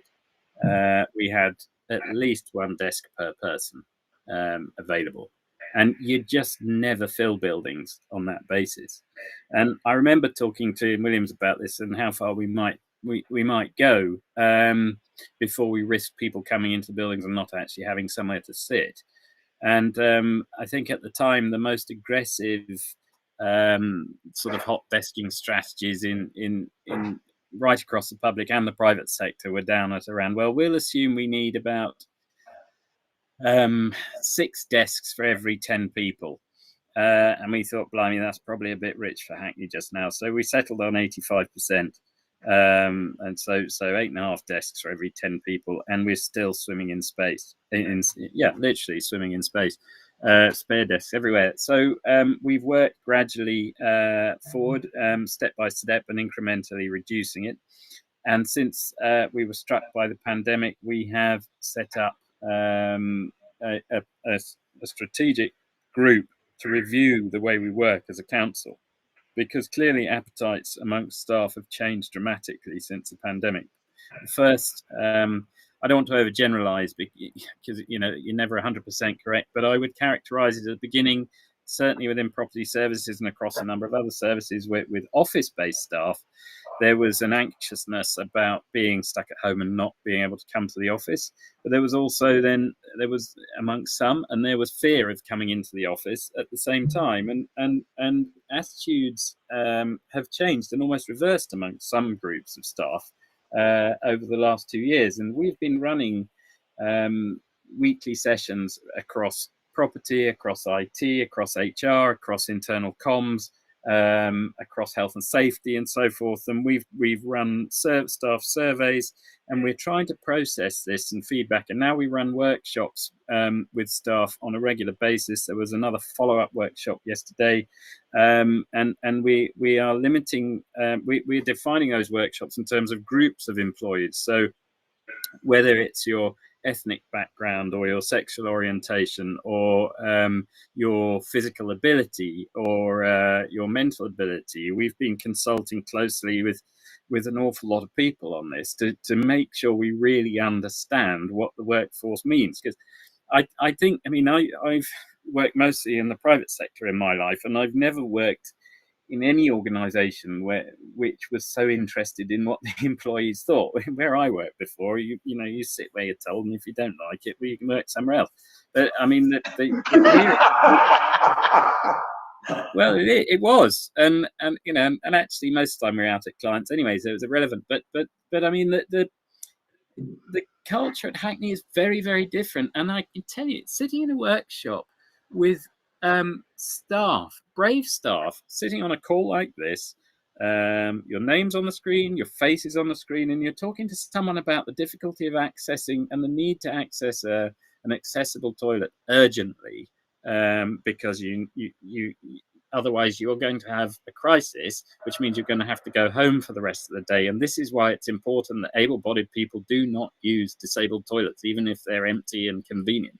The stuff we've learned, people have been so brave in expressing these most personal working requirements. It's just astonishing, and it's quite overwhelming at times. So we are building, that's just one example, but we're building a huge picture of how people use our buildings and want to use our buildings, and we are certainly not in the business of getting rid of it all, because we'll come out with a great spreadsheet and it's going to be a whole lot cheaper. We need to remain competitive. Somebody else, I think, in the town hall there mentioned, and I think it was Councillor McMahon, who said it is difficult to find good staff. It certainly is in the property world. I know it is in housing with these technical skills, building surveyors, commercial surveyors, engineers, extremely hard to come by. Quantity surveyors is unbelievable. If I'd trained as a quantity surveyor for the rates they charge now, I could probably retire in 5 years. And it's extraordinary. There's just, and we're all fishing from the same pool: the property developers, other property owners. So if we end up screwing ourselves down to the bone, and we've got nowhere of quality for people to group, to come together, to be with their teams, amongst their teams, to learn from being around each other, we will really, really shoot ourselves in the foot. So we're not on a mission to just get rid of buildings. And we are so everything. It's a massive, complicated piece. We have to move towards net zero. We have to keep our competitiveness in the staffing markets and in the recruitment markets. We've got to be an attractive place to work. Our workplaces have to be appealing, and we also have to watch the cost of our. So that's hopefully that sort of goes some way to answering the question.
Welcome back to Living Hackney.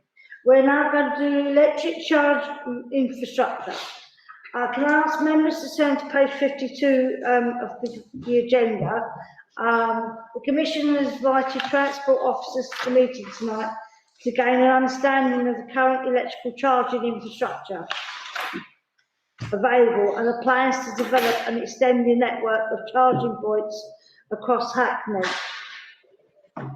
Officers have prepared a report, as I said, from page 52 onwards, with the following officers for this item: Andy Cunningham, Head of Street Scene, Tyler Linton, Group Engineer, Sustainable Transport and Engagement.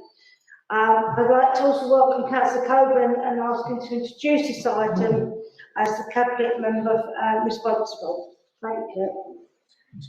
Thank you, Councillor Chair. Thanks for inviting us to be part of this incredibly important scrutiny meeting. I know we've had a series of these meetings specifically on our net zero ambitions. I think it's important to firstly note, obviously, the electric vehicle charging point infrastructure is incredibly important for our ambitions around net zero. Whilst we can't control the price of electric vehicles, we know currently it is expensive for most Hackney residents. What we can do as a council is ensure that when residents are able to make that switch, we have the right infrastructure in place for them to be able to make that switch. And that's why you'll hear shortly from Tyler, who is obviously from our street scene team, who'll talk about our ambitious plan around rolling out electric vehicle and infrastructure.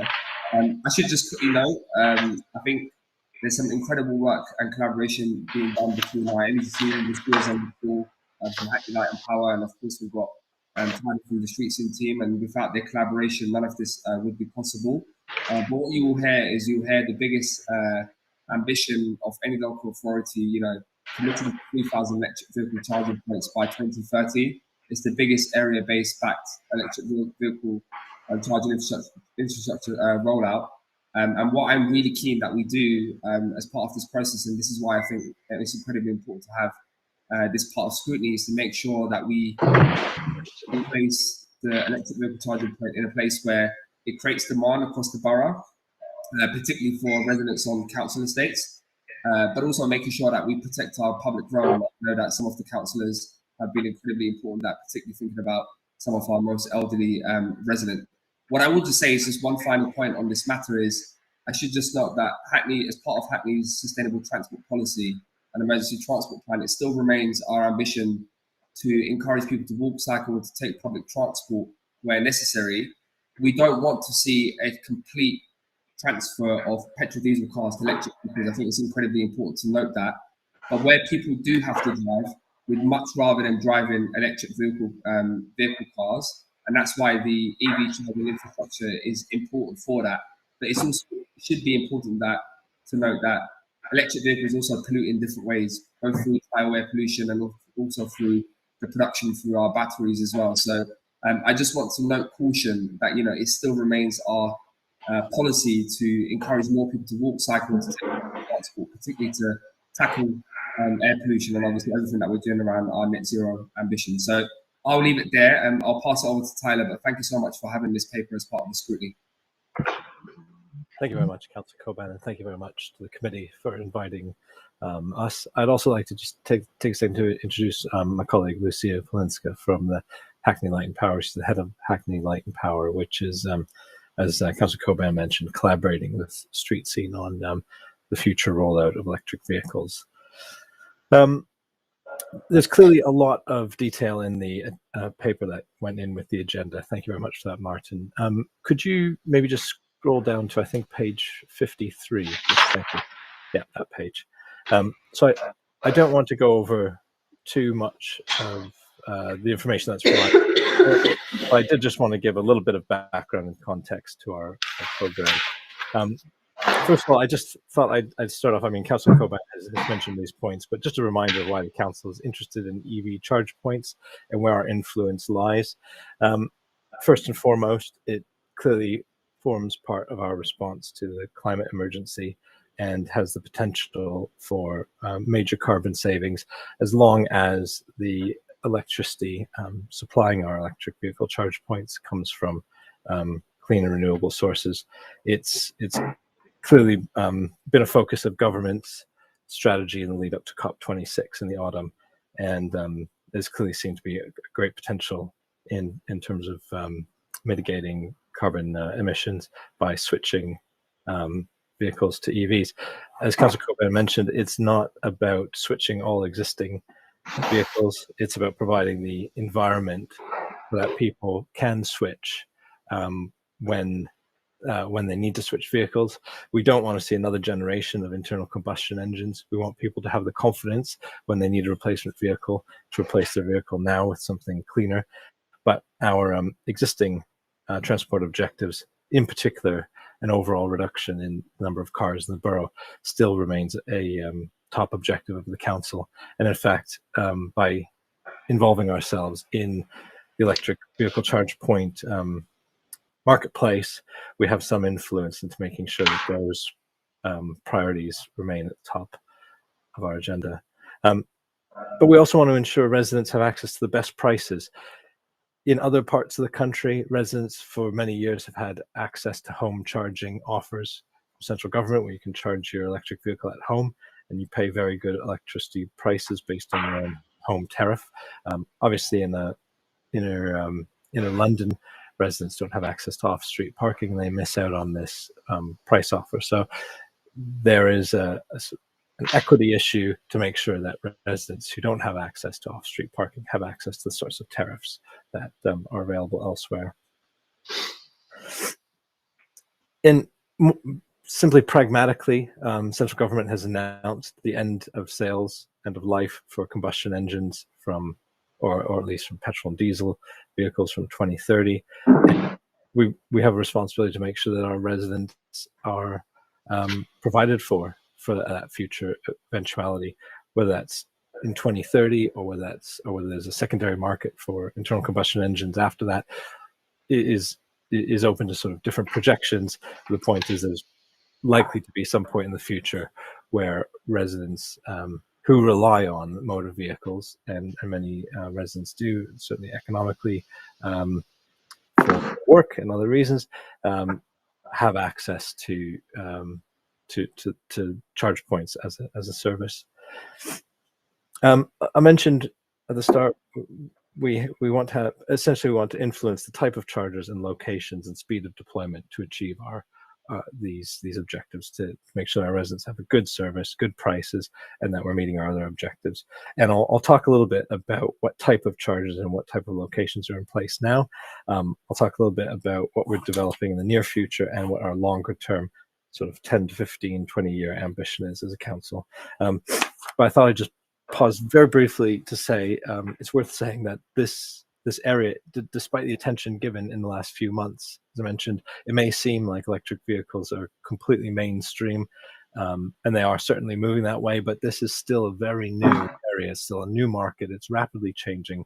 There are new suppliers coming on the market all of the time. There are big corporate moves on an international level, such as investments and takeovers, and there is some risk associated to that. There's also some opportunity associated to that. But just to give you a scale, an idea of the speed of change, Hackney's first public charge point was installed in September of 2010, so just over 11 years ago.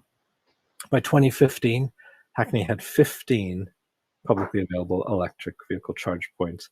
The current administration set a target to have 80% of residents within 500 meters of a charge point by 2022, which we've exceeded, and the target went up further and said 100% of residents would be within 500 meters of an electric vehicle charge point by 2025.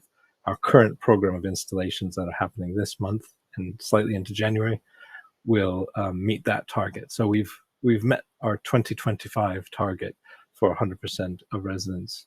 Well, it's very close to 100%. It'll be the 99 point something percent. So that represents a huge amount of genuinely transformational change to our streets in a generation. Really, that's we're talking about 10 years, 15-year history. One of the challenges that introduces is that residents and consumers, when thinking about electric vehicles, generally want stability and predictability.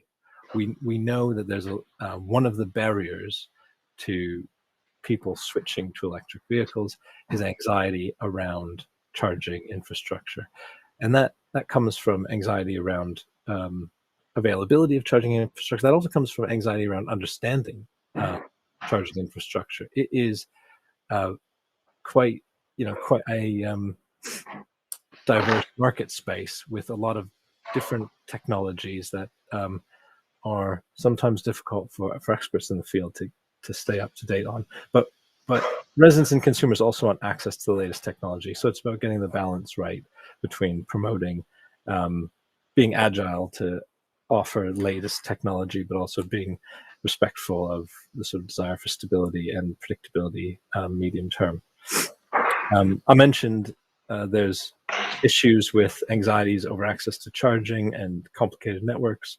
That doesn't mean to say that by building electric vehicle charge points, it will on its own encourage people to switch to electric vehicles. We know from our own sort of feasibility study that it's certainly a barrier. It'll prevent people, it'll make them think twice, but it doesn't necessarily mean that they'll see charge points on their street and automatically think to switch. It needs to be part of a suite of measures and mechanisms, and that's something that we're considering as well as part of our work. At the same time, so we sort of have a desire for, or we know that the consumers have a desire for stability and predictability. At the same time, different people have different needs. And that's why we've ended up with a mixture of different types of chargers, this sort of complicated mixture. Some of it is sort of contractual legacy. Some of it is genuine diversity of needs. So part of our goal through our future procurement is to simplify this and sort of achieve a good mix of offers of different types of charging options, sort of under a single brand, ideally under the Hackney Light and Power brand, so that people have the sort of trust and also the sort of single point where to go to get information. And we know that's going to take some time, so it's not, don't want to raise expectations that sort of within a year or so we'll have all of our historic charge points, which are on the screen, to give an idea of the scale of existing charge points and diversity of types. But that's a longer term aspiration. Talking about what we currently have, the map at the top, thank you very much, Martin, shows as of the 1st of December, the commissioned and live charge points in the borough. You'll notice two things. You notice that there's 3 different types indicated by 3 different colors. And you might notice that there's a lot more of one type than the other. So I'll just go over the 3 different types, because I think this is pretty fundamental to the overall future plan. One of the things that makes electric vehicle charging different than traditional vehicle energy sources, petrol, diesel, is that you pay a different price based on how fast your vehicle fills up. That's certainly not the case with petrol or diesel. You don't go to the petrol station, pay a different price to fill up your tank faster. But with electric vehicles, you pay more for a rapid charge. And those types are called rapid chargers. We currently have 11, and those are the purple ones. They tend to be on, well, quite a few of them are on TfL road network, and they tend to be on other main roads. They provide a charge in around 30 minutes. It's what you would expect if you went to charge your vehicle at a petrol station or on a motorway. And this would be what, if we do nothing, this is how people would likely charge their electric vehicles in the future. There would be rapids or ultra rapids. People would drive to the petrol station and fill up. It could be years before they're actually fast enough to viably charge enough vehicles in a day to charge all the vehicles that they. So even at a half an hour charge, it would not be possible for every vehicle, well, or even a significant proportion of of vehicles on our roads to be electric vehicles charging at rapid chargers. The turnover required is too great. But in a future mix, these are still going to be useful because these are going to be useful for vehicles who have bigger batteries. They're going to be useful for vehicles used for work. They're going to be useful for taxis or commercial vehicles like vans, and for people who want the convenience of a fast charge. The next type, they're not very creative names. The fastest are called rapids. Oh, I should say the price to give, because we were asked to give an indication of how much it costs. Electric vehicles are more expensive to buy than petrol diesel vehicles now, but they are cheaper for the most part, except for very certain models, and it all varies on battery type and weight of vehicle. For the most part, electric vehicles are cheaper to run, they're cheaper to fuel than petrol or diesel. I think the most expensive rapid charger in London will charge sort of 50p per kilowatt hour. The ones in Hackney charge around 30 to 35 pence per kilowatt hour. What does that mean? So, translating that into a distance, that's around £8 and change per 100 miles. It's about 8p per mile. That compares quite favorably to petrol or diesel, which for a similar class vehicle, you get 10 to 11 pounds per 100 miles. So currently, even a rapid charger is good value compared to petrol or diesel. Now, I should say a rapid charger around 30 to 35p. As soon as you start paying 50p per kilowatt hour, that starts getting more expensive than petrol or diesel. In fact, I think it's around 40 pence per kilowatt hour is when electric vehicles become more expensive than petrol or diesel. So the ones we have in Hackney are favorable. The next speed down is fast chargers, which we have 22 in the borough, and we're about to commission 20 more, or well, they've been built and they're just about to be switched on. Those tend to charge in around 2 to 4 hours. They're a little bit cheaper than rapids, as you'd expect, by a couple of pence per kilowatt hours. We typically, well, the current batch of 20 that are being built in Hackney are all being built on carriageway build-outs, so they are not placed on the pavement. Well, the current generation of technology involves a feeder pillar, like a utility pillar that does go on the pavement, something that we're counting on future technology to address. Something we've spelt out quite clearly in our tender. We want a minimum street furniture on the pavement, but we've been putting the actual units on build-outs. Who uses fast chargers? Well, car clubs would use fast chargers. That's sort of an ideal charge time for car clubs. It's people who are visiting, that tradespeople who want to charge up while they're doing work, while they're doing a visit. There's these would sort of be the classic charge points that were initially installed in London.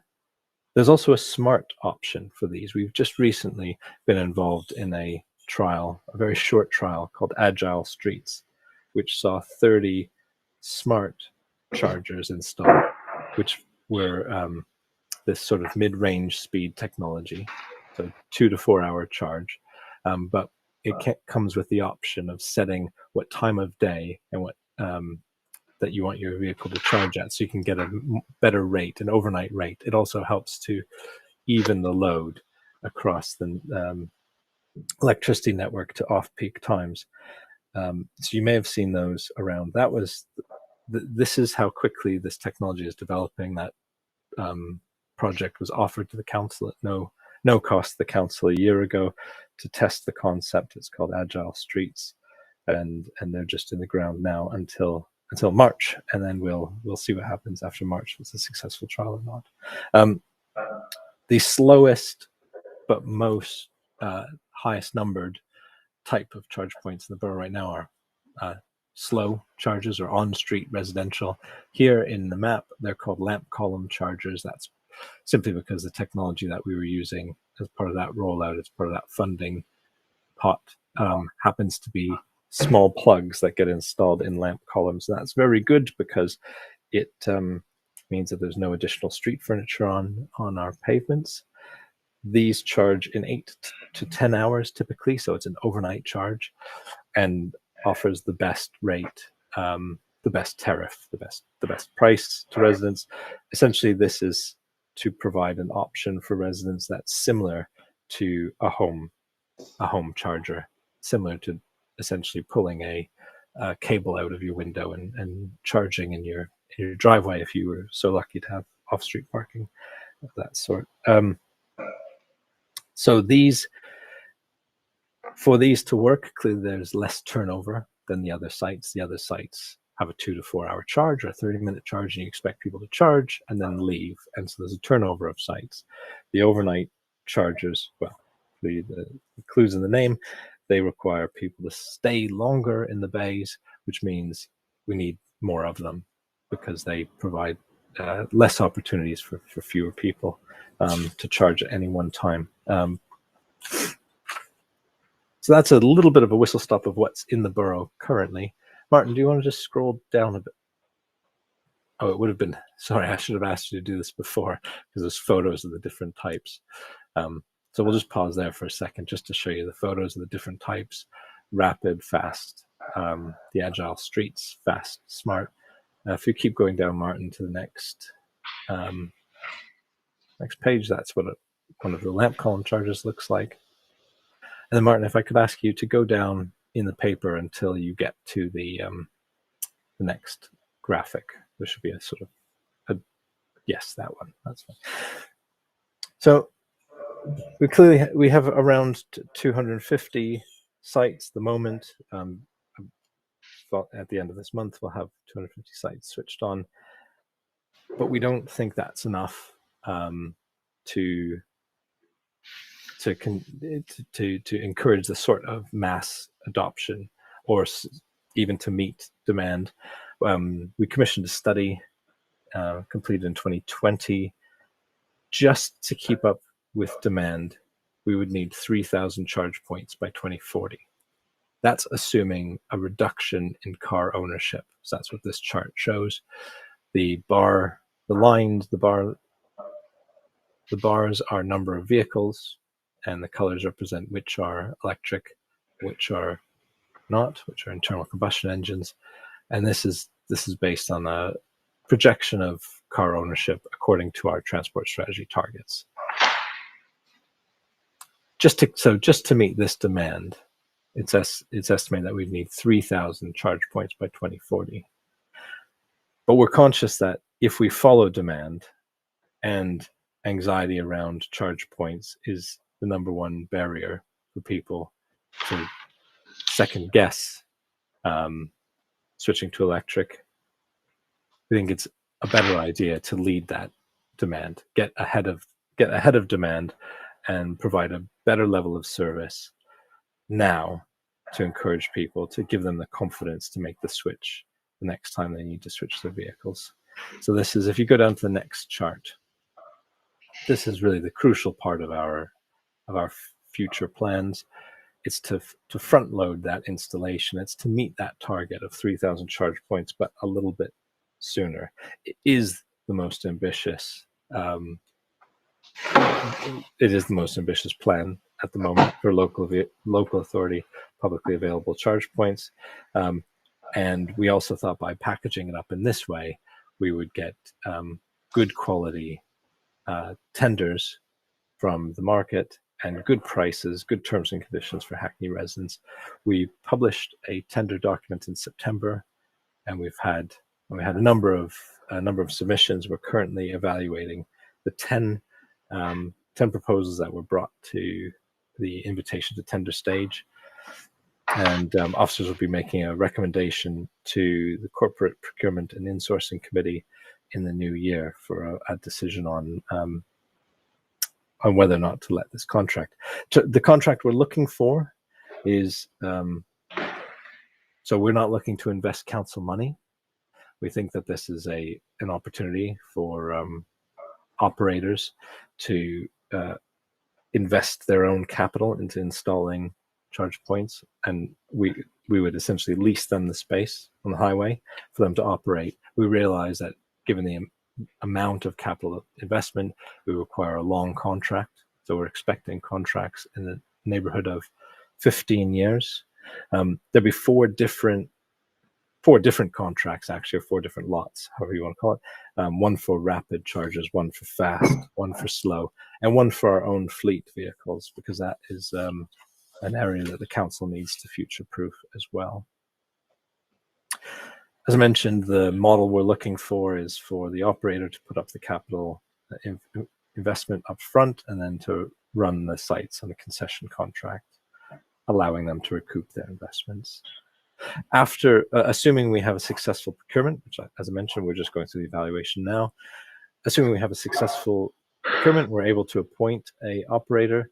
One of the first steps would be to work with them as a partnership model to devise and approve a detailed network plan of specific locations. You can see in the papers, I won't direct you to it right now, but in your own time, you can see the sorts of criteria we're looking for in terms of locations. We're very clear that we want locations to include our own estates, because those are underserved at the moment. And we also expect a consultation and engagement plan with the operator as part of developing that network plan. And we also see the procurement as a way of attracting the best rates, the best latest technology, with provision for upgrades during life of the contract. There's a lot of detail in the specifications are actually in the papers, so I'll leave you to look at those in more detail in your own time, or maybe you already have and you want to ask us some questions. So I'll move on. And just to say, we clearly in the specifications, we clearly expect the energy source to be renewable energy, so that we are meeting our, we're using this as a way of meeting our climate targets. Thank you. Thank you. Councillor Stott. Thank you. Thank you for inviting me along this evening. Can you hear me? I can hear Is it you. the Google boxes or do we press these? Press those. Press these. Yeah. I mean, I've been watching this for a number of years. Boris Johnson started it, I think. And ever since, I've been waiting to see a strategy as to why on earth we're doing this and what we're doing and what the scale and how on earth you charge up 40,000 cars in the borough with 3,000 charging points. I do not know. I guess I come from this fundamentally that Hackney is the densest local authority area, bar 1 or 2 in this country. And I don't know why we've got the most ambitious. We have very low car ownership, massive bus use. I don't know why somebody's come up with the notion of us having the most adventurous, exciting electric vehicle charging policy. I absolutely think that we ought to leave it to other folks that have got a bit more space to worry about the development of electric charging in this country. I accept we've got to get towards electric charging. And the reason I say this is because everybody seems to agree with me that public realm is important and we don't want stuff on the footway. And I can remember explaining to Mette that in front of the old street scene office on Bocking Road, there was this pavement that's about 4 feet wide and it's got 2 posts in it. And, before we start adding more posts to this borough, we ought to take some of these posts out that you've put in to clutter the borough. Any amount of new clutter, if we're going to have 3,000 of these things, it looks to me like we're going to have 1,500 new boxes, huge boxes, 6,000 bollards, 3,000 build-outs and 3,000 chargers. That sharing the pavement with God knows how many waste bins that we've added into the footways. And all of this is so that we can claim to be ahead of, God's sake, well, we're ahead of Bexley. We shouldn't be ahead of Bexley. It should be Bexley that's worrying about how to charge electric vehicles and come at this in a sensible fashion. I won't go on anymore, but I really am disappointed with the stuff that we've seen. I mean, your pictures don't show the series of boxes. Defoe Road in Mettes Ward, there's about 4 feet between the box and the charger there. On Bocking Road, there's about 3 feet. And in my ward, there's about 3'6" between these chargers and the so I was showing it this way. And the thing. There's one decent one, and that is on Albion Road, and I think it's a TfL thing. And it's got the main charger is in the carriageway, and there's about an 8-inch wide box over there and a post here. Why they can't all be combined, I don't know.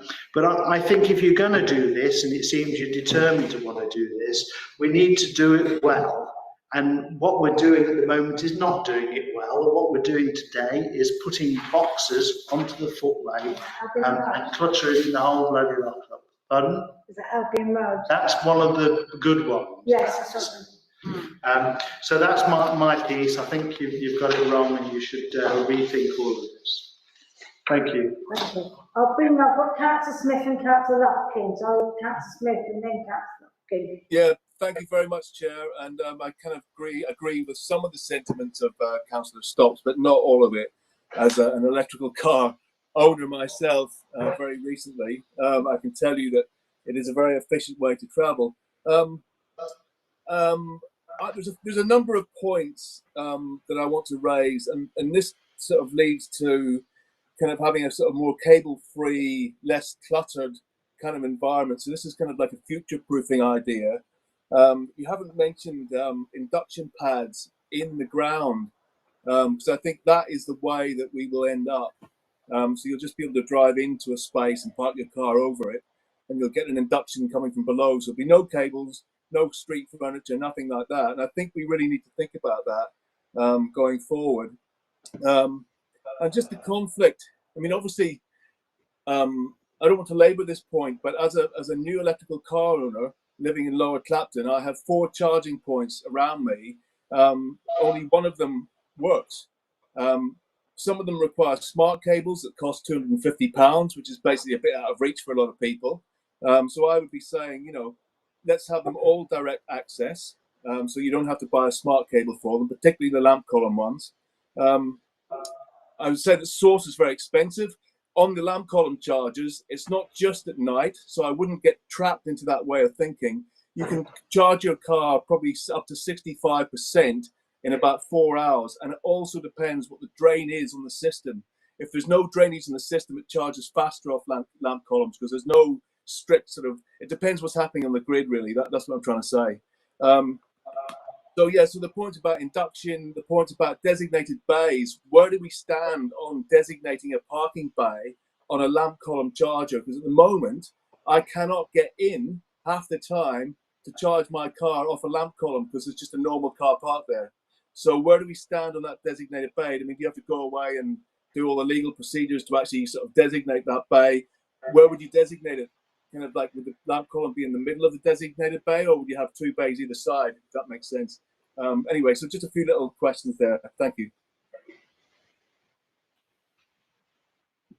Should we answer them back, Councillor?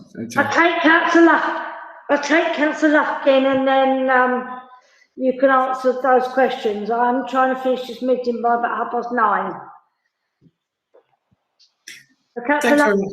Thanks very much, Chair.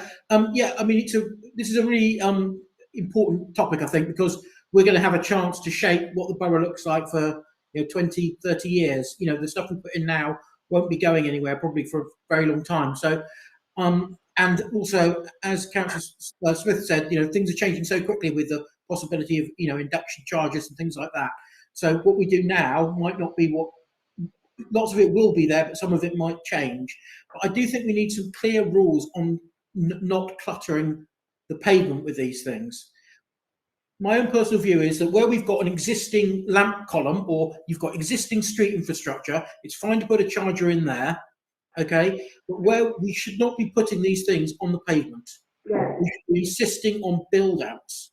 If we're going to have these everywhere, we should be insisting on build-outs to put on the charging to put the charging points. We just don't want to. Our borough is densifying all the time in terms of population. We just don't want to clutter up our pavements with loads of sort of boxes and small posts, which are and things that just get in the way. They need to be on their own dedicated section, in my view, on the actual carriageway, with the exception only of the existing street infrastructure that is there. That's what I'd like to say. Thanks very much. Thank you. I've got a question. You talked about our estates, and I haven't seen any of these charges on our estates. What plans are there to put them on estates? At the moment, I've only seen them on streets. I'd be interested to know what this programme there is for putting them on estates, and how much and what sort of charges are going on. Whether they're going to be a mixture of the fast charges or the slow charges that cost different amounts of money. I wanted to go back. I agree entirely about not putting any boxes on the pavement, and I think this commission probably will make a recommendation that the boxes shouldn't be on the pavement. We do have policies about things on streets, and we should be adding more things on streets. On the parking, if we are leading the way in increasing these charges, if your plans go to fruition, it will mean that we won't have enough charging points for our own residents. But if we're going to be a leading borough for charging, how can we stop people from other boroughs coming and driving to Hackney? Because if you've got an electric car, I might be wrong, but I don't think you need a parking permit. Someone can let me know if that's the case, and it's a dedicated electric cars parking, then people from outside may come, not only people working in the borough, but people might come and park their car and charge it here. That's some of my issues. Also, I'm glad that council isn't spending its own money, because I do think that, as Councillor Coburn said in the beginning, our strategy still is that public transport must take priority, and we really, really must encourage people into using public transport, and also lobbying the Mayor of London to increase buses, and certainly not to cut buses. I know that the TfL is being cut by central government and not getting the funding it needs, but the people of Hackney really do rely on buses. We don't have a tube in the borough. I think theoretically one of the entrances to Manor House might be in the borough. By the time you get to Manor House and to that entrance, you could be halfway across London on a bus. We do value our overground, which is significantly useful to everybody, but our residents, especially our shift workers, people that work unsocial hours, rely on buses, and we really must prioritise buses over all other forms of transport. So I really welcome that we've put some more effort in buses. If we're going to put these charges in, that they are no cost to the public, and also that they don't clutter up the pavement. There's enough clutter on the pavements. If you're trying to go along our pavements with either a wheelchair or a buggy, or even just trying to walk on the pavements, sometimes it's quite difficult with all the clutter. So if you want to respond to them, and then I'll see if there's anybody else that wants to come in. Yeah, Tyler, are you okay if I just have an initial go and then? Sure. Yeah, so just to start from sort of reverse order, I think absolutely, Chair, just today actually, both myself and the Mayor was in a meeting with the Deputy Mayor of London for Transport, Heidi Alexander, where we were, this has now been my third meeting in as much as 2 weeks to discuss the problems that we're having around cuts to buses in Hackney. I think in the last year, we've already seen the frequency cuts in 25 different routes. And obviously it's something that, as you rightly say, although we do have overground, many residents in Hackney depend on the bus as a main use of transport to get to or from work. And we know that particularly for our residents who are on sort of lower incomes or who may work in sort of, very early shifts, they depend on the bus, and that's something that we'll continue to raise with TfL, and we are continuing to do that. So absolutely, that will always remain. As I've always said, pedestrians and bus usage, and of course cyclists as well, will always remain a priority for Hackney. On your point about the council estates, I think I've been quite clear to officers, both Lucia and Tyler and the team. They know that it's something that I'm incredibly passionate about. The current process we're in at the moment is where we're currently out for tendering. When it concludes in April or May, when we select the supplier, there is currently, and officer correct me if I'm wrong, but there's currently a criteria which talks about the engagement plan of how we roll out the electric vehicle charging points. And one of the things that I want to see going into the new administration certainly is that every single council estate does have the equal opportunity as our on-street sort of electric vehicle charging points. On the point about parking from outside, vehicles coming inside to the borough to use our parking bays, we're not promoting. I'm correct me if I'm wrong on this, but we're definitely not promoting people to just come in and park freely. That's not part of the parking enforcement plan. There's a number of things that we have gone out to consult people on. It is a consultation. That consultation has now ended. Officers are currently working from the parking team to review those comments, and we'll be looking at those quite closely. I know Councillor Stopps has previously raised concerns around e-Roma permits, for example, and that's something that I've taken on board, and obviously hopefully we'll be able to rectify that, and I'm happy to sort of confirm that to be on record too, and I'll provide more detail around that. But just going to Councillor Smythe's point swiftly to around electric vehicle sort of parking bays, I think that's something that is part of our parking enforcement plan too. It's around converting some of those parking bays to make sure that that space is there, as you say. Otherwise, it makes no sense having that infrastructure if you can't even get access to it. So certainly that's something that we're going to be looking at. And I think overall, just to kind of summarize some of the points that have been raised around the public realm and obviously our footways, absolutely we don't want to see we don't want to sort of clutter our public realm. I think that's why it's really important the scrutiny has this scrutiny function of what we're doing to make sure that those recommendations, and I think your voices have been heard loud and clear, is something that officers are really passionate about as well. And I think what we are trying to do is exactly like Councillor Lofgren outlined, is thinking about how do we create space within our carriageways to make this infrastructure available. We don't want to clutter our public realm, and I think it's important that we have that embedded into sort of paper to make sure that doesn't happen. And I know officers are incredibly passionate about that too. Just two final points, sorry. One relates to Councillor Stopps' question around why the number of 3,000 and why it was really important that we went out with the 3,000 figure. So firstly, I think partly the reason why, and if you look at what's come out of COP26, is you'd see that there are lots of boroughs lots of councils and local authorities across the country which are really struggling with their sort of meeting the demand of electric vehicle charging point infrastructure. And that's because they're not providing the market with any certainty in terms of how many electric vehicle charging points can you install. And I think us going out with that 3,000 figure, what that's done is it's brought a lot of interest into Hackney to make sure that we can sort of meet the demand that we need to be able to deliver. The 3,000 figure, and again, officers may correct me if I'm wrong, is based on projections on the number of electric vehicles we expect to see in Hackney by 2041. But I'm sure officers will correct me if I'm wrong on that. But absolutely, just to re-emphasize the point, we are not suggesting that we do not want electric vehicles to replace the current levels of vehicles that we see in Hackney.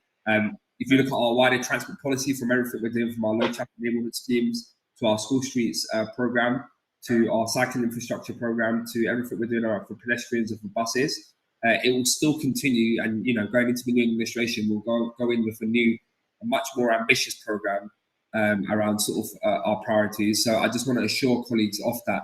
And of course, I think that's why this scrutiny is incredibly important, is to make sure that we really embed some of our ideas and make sure that these are in practice, so that officers will carry out their duties. I'll pass over to the officers now to respond.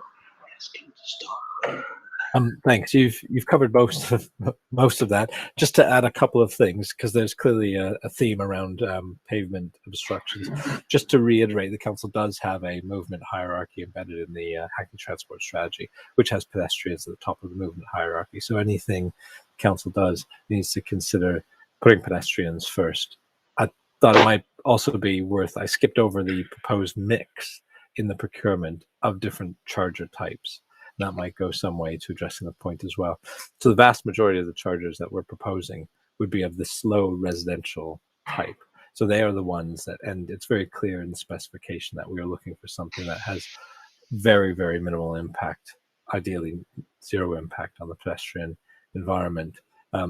So that would be something like the existing lamp column chargers. So that would be more than half of the 3,000, the vast majority. The 3,000 number, as Councillor Coben said, was derived from a study we did based on number of projected vehicles. And there were different scenarios. There's different scenarios for meeting the needs of 30,000 electric vehicles.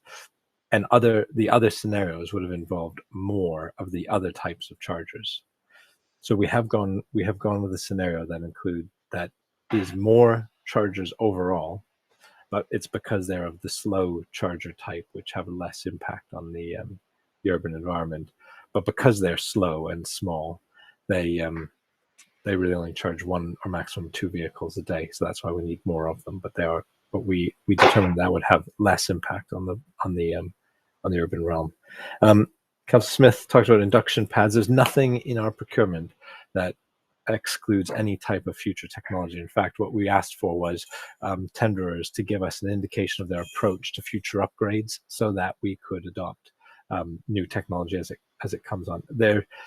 Currently, I don't think there are sort of economically viable induction pads on the market, but what we're aiming for is a sort of flexible model where that's something that potentially we can either bring in during the life of the contract or negotiate a contract length that allows us to be ready to upgrade to future technology in the not too distant future. They're doing a trial in Bedfordshire at the moment through charge.gy, if you look it up. Yeah, Chargy. Yeah, we know Chargy. Sorry, yeah, I didn't mean to say that they weren't available. The technology is there. It's just like I said, there was nothing in our tender that prevented a bidder from suggesting that sort of technology.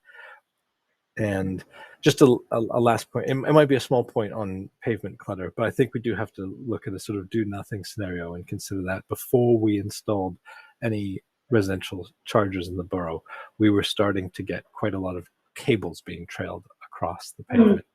And if we are, I mean, it may be a generation away, but we do have to think that there is a potential situation where we have 30,000 electric vehicles and we can enforce against people trailing electric cables across the pavement, but pragmatically providing a solution so that they don't do that is maybe a pragmatic way of preventing that sort of behavior.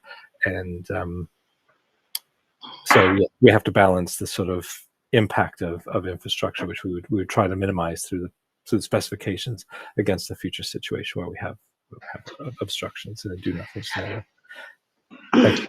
Thank you. I've got Councillor Joseph and Councillor Jara. Thank you, Chair. So I see you. Thanks very much. Yeah, I just wanted to sort of note really that probably the biggest barrier for Hackney residents is the cost of electric vehicles. I mean, they are very expensive. I believe the average price is £44,000 for a new one. So I'm just wondering if there's anything we can do to try to make them more accessible for people, because the majority of Hackney residents just can't afford these. So their option, as the Chair pointed out, is the bus. And I'm really pleased that the Chair made those comments, because I'd like to strongly support looking at transport in the round really, and just sort of considering what we can do to increase our bus services, because at the moment we are telling people, well, we don't want you to drive petrol cars, but most of them can't afford these electric cars, and then the bus options are really dwindling. For example, me to get here to the town hall, very frequently I can't get on the bus. There's one remaining bus service that comes from my part of Hackney down here, and it often doesn't even stop because it's so full. So I just, I mean, I know Councillor Coburn is aware of my views on it, but I just really feel that we need to press TfL in the strongest of terms and ask them to divert funds from some of these big vanity projects, like the Silvertown Tunnel and Old Street Roundabout, things like this, which cost millions and millions of pounds. Yeah, and they need to focus on maintaining bus services because, as the chair pointed out, we don't have a tube here. So, I mean, I apologise, Tyler, because I know this is obviously not your area, but I really think, as this is living in Hackney Scrutiny, you need to make this point in the strongest of terms. Most people do rely on the buses, and the service is quite shocking in some parts of the borough now. The other quick point I wanted to make was you mentioned that the electricity would be renewable because obviously electric vehicles are far less polluting than petrol or diesel, but the problem is a lot of electricity does come from fossil fuels, and the batteries are also, I believe that the lithium that's in them is mined in quite concerning ways, sometimes by children, actually, in Africa. So is there any kind of, anything you'd like to say on that? And how will we try to ensure, I suppose, that our fleets, batteries, the components come from ethical sources, and the electricity is, in fact, from renewable sources? Thank you.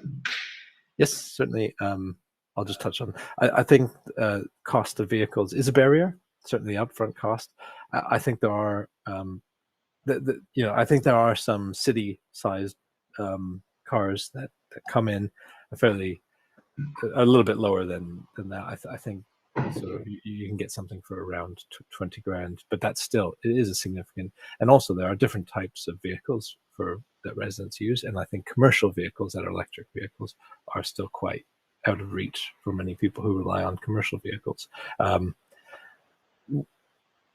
The projections are that those, as 2030 and the end of petrol and diesel sales horizon comes closer, that there should be a greater choice, greater variety of electric vehicles on the market. I think what we're trying to do is be ready for that rather than be behind it, so that we're providing the environment where people can make that choice.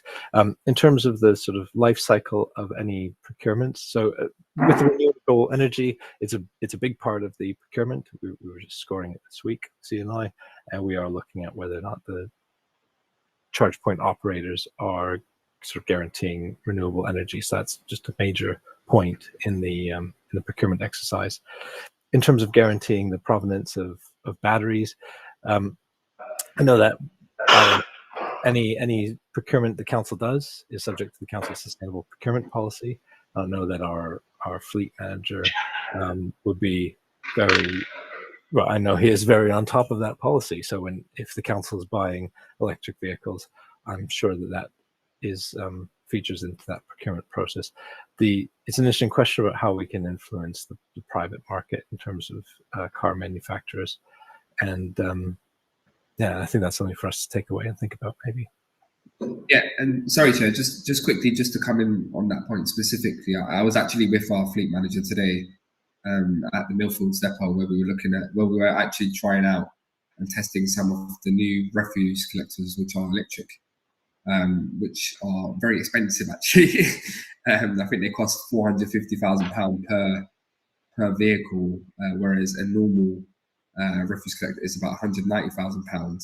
So you can see the difference of cost there. And I think it goes back to Claire's point, which is, I think because a lot of these technologies are just starting to be developed, and the supply, as Tyler said, isn't there right now, the cost is obviously not sustainable for many people in Hackney, and absolutely agree with you on that. That's actually one of the reasons why, I know I'm going off topic here, but one of the reasons why electric vehicles aren't exempt from our low traffic neighbourhood schemes is simply because of that point. Because if we exempt them from our low traffic neighbourhood schemes, then there's a question of, whether we're disadvantaging people who need to drive, who are from lower incomes, who can't afford to buy electric vehicles. So why do you prioritise people who can afford to buy it and over people who can't afford to buy it? So that's actually one of the reasons that we haven't exempted electric vehicles. Whenever people say to us why you don't do it, that's the reason why.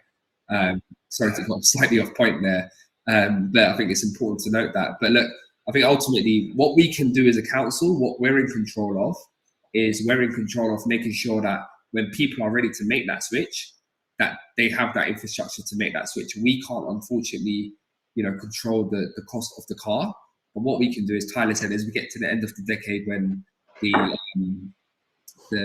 production of the petrol diesel cars stop being built in, then obviously what that will do, hopefully, is obviously you start to see the costs reduce and therefore people shifting to that specifically. And then on your point again on buses, Claire, I think it's something that we all need to collectively do together. And believe you me, I am in every meeting. We've got some really good officers on this who are really continuously sort of raising the issues of TfL. I think one of the issues we have in Hackney is the connectivity, particularly in the east of the borough. If there's any councillors in Hackney Wick, for example, there was a big investment into the station there. We've got big creative industries going into Hackney Wick. You've got here east, you've got the Olympic Park. But the problem we have in that part of the borough is there isn't a bus. Here east is actually having to.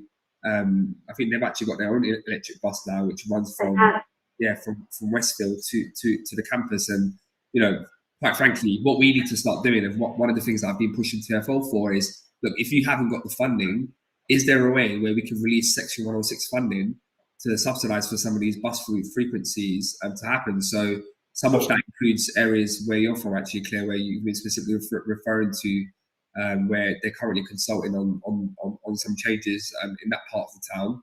And some of that includes working with LLDC, but obviously we're waiting for guidance from TfL on whether that is possible. And unfortunately, we haven't yet got that, but we'll continue to do that. Obviously, we're quite lucky that the Mayor of Hackney is chair of the Transport and Environmental Committee for London Councils, which gives him the voice London-wide to be able to sort of voice some of these concerns. But I think we need to collectively keep raising this at every platform possible, because as both yourself and obviously Councillor Patrick has outlined, the bus is incredibly important to people in Hackney. I think 87% of people who travel in Hackney either use the bus, cycle or walk, which shows how important it is for the people of Hackney. So we'll continue to do that. Okay, I've got Councillor Adjero as the last speaker. Can I have one more? No. I'll be very, very quick with mine. I've got a couple of questions. So of the 295 spaces due to be implemented by 2021, what level of consultation was carried out? Because I think it's important that people are carried with us, and I know there's been slight pushback from some members of the public, so it'd be interesting to know what happened there. Also, are there any statistics on the number of resident requests both on and off our estates? Also, steps being taken to analyse our revenue share. There's going to be an impact on our staff, clearly, given what was in the report, increased work levels and so forth.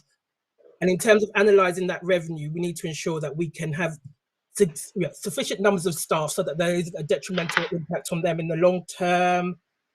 And finally, in the lead into the 1,500 spaces due to come in the next tranche, given the number is huge, will there be any kind of dual use? I'm thinking particularly in relation to disabled residents, because the take-up may not necessarily meet the levels that are being laid out. So we could have empty spaces.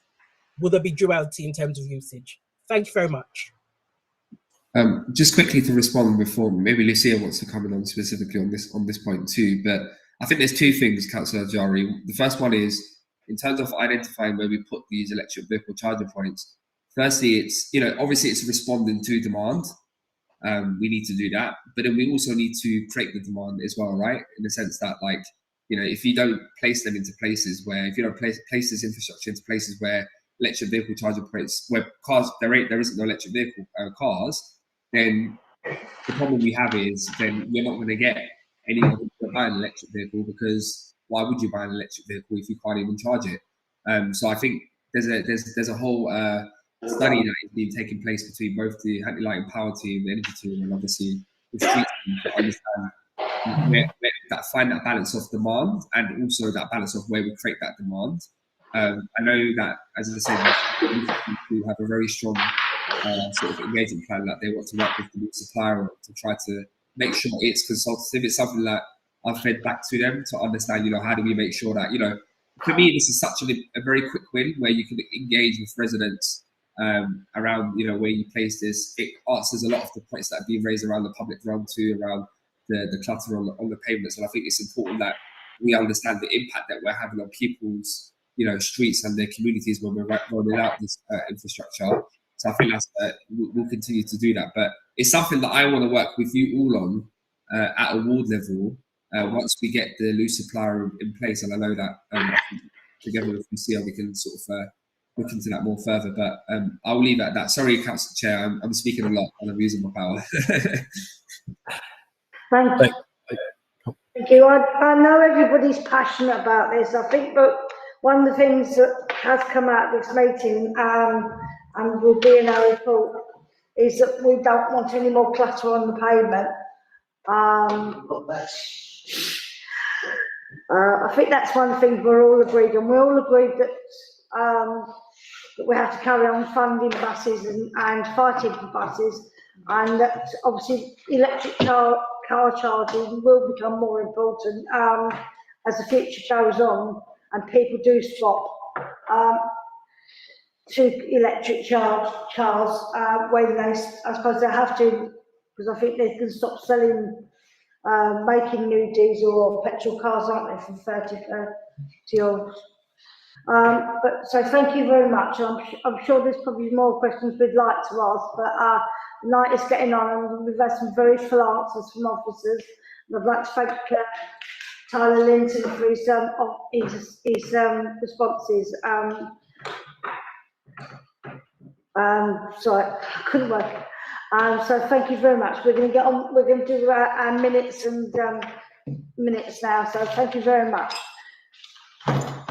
So can I ask everybody to move on to item 6, which is the minutes of the last meeting? And can we agree then? Agreed. And item 7 is the work programme as set out for the rest of the programme. So at the next meeting, we're moving back to housing, to issues around fire safety, private sector housing scheme, licensing scheme.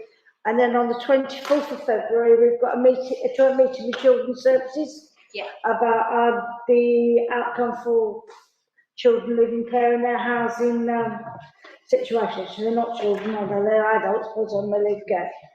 Okay, with that, I'm going to close the meeting. I'd like to thank everybody for attending and wish everybody a happy Christmas if they celebrate Christmas. If they don't celebrate it, I hope they have a good hot break and have a rest and recuperate from this busy year, and everyone stay safe and well. And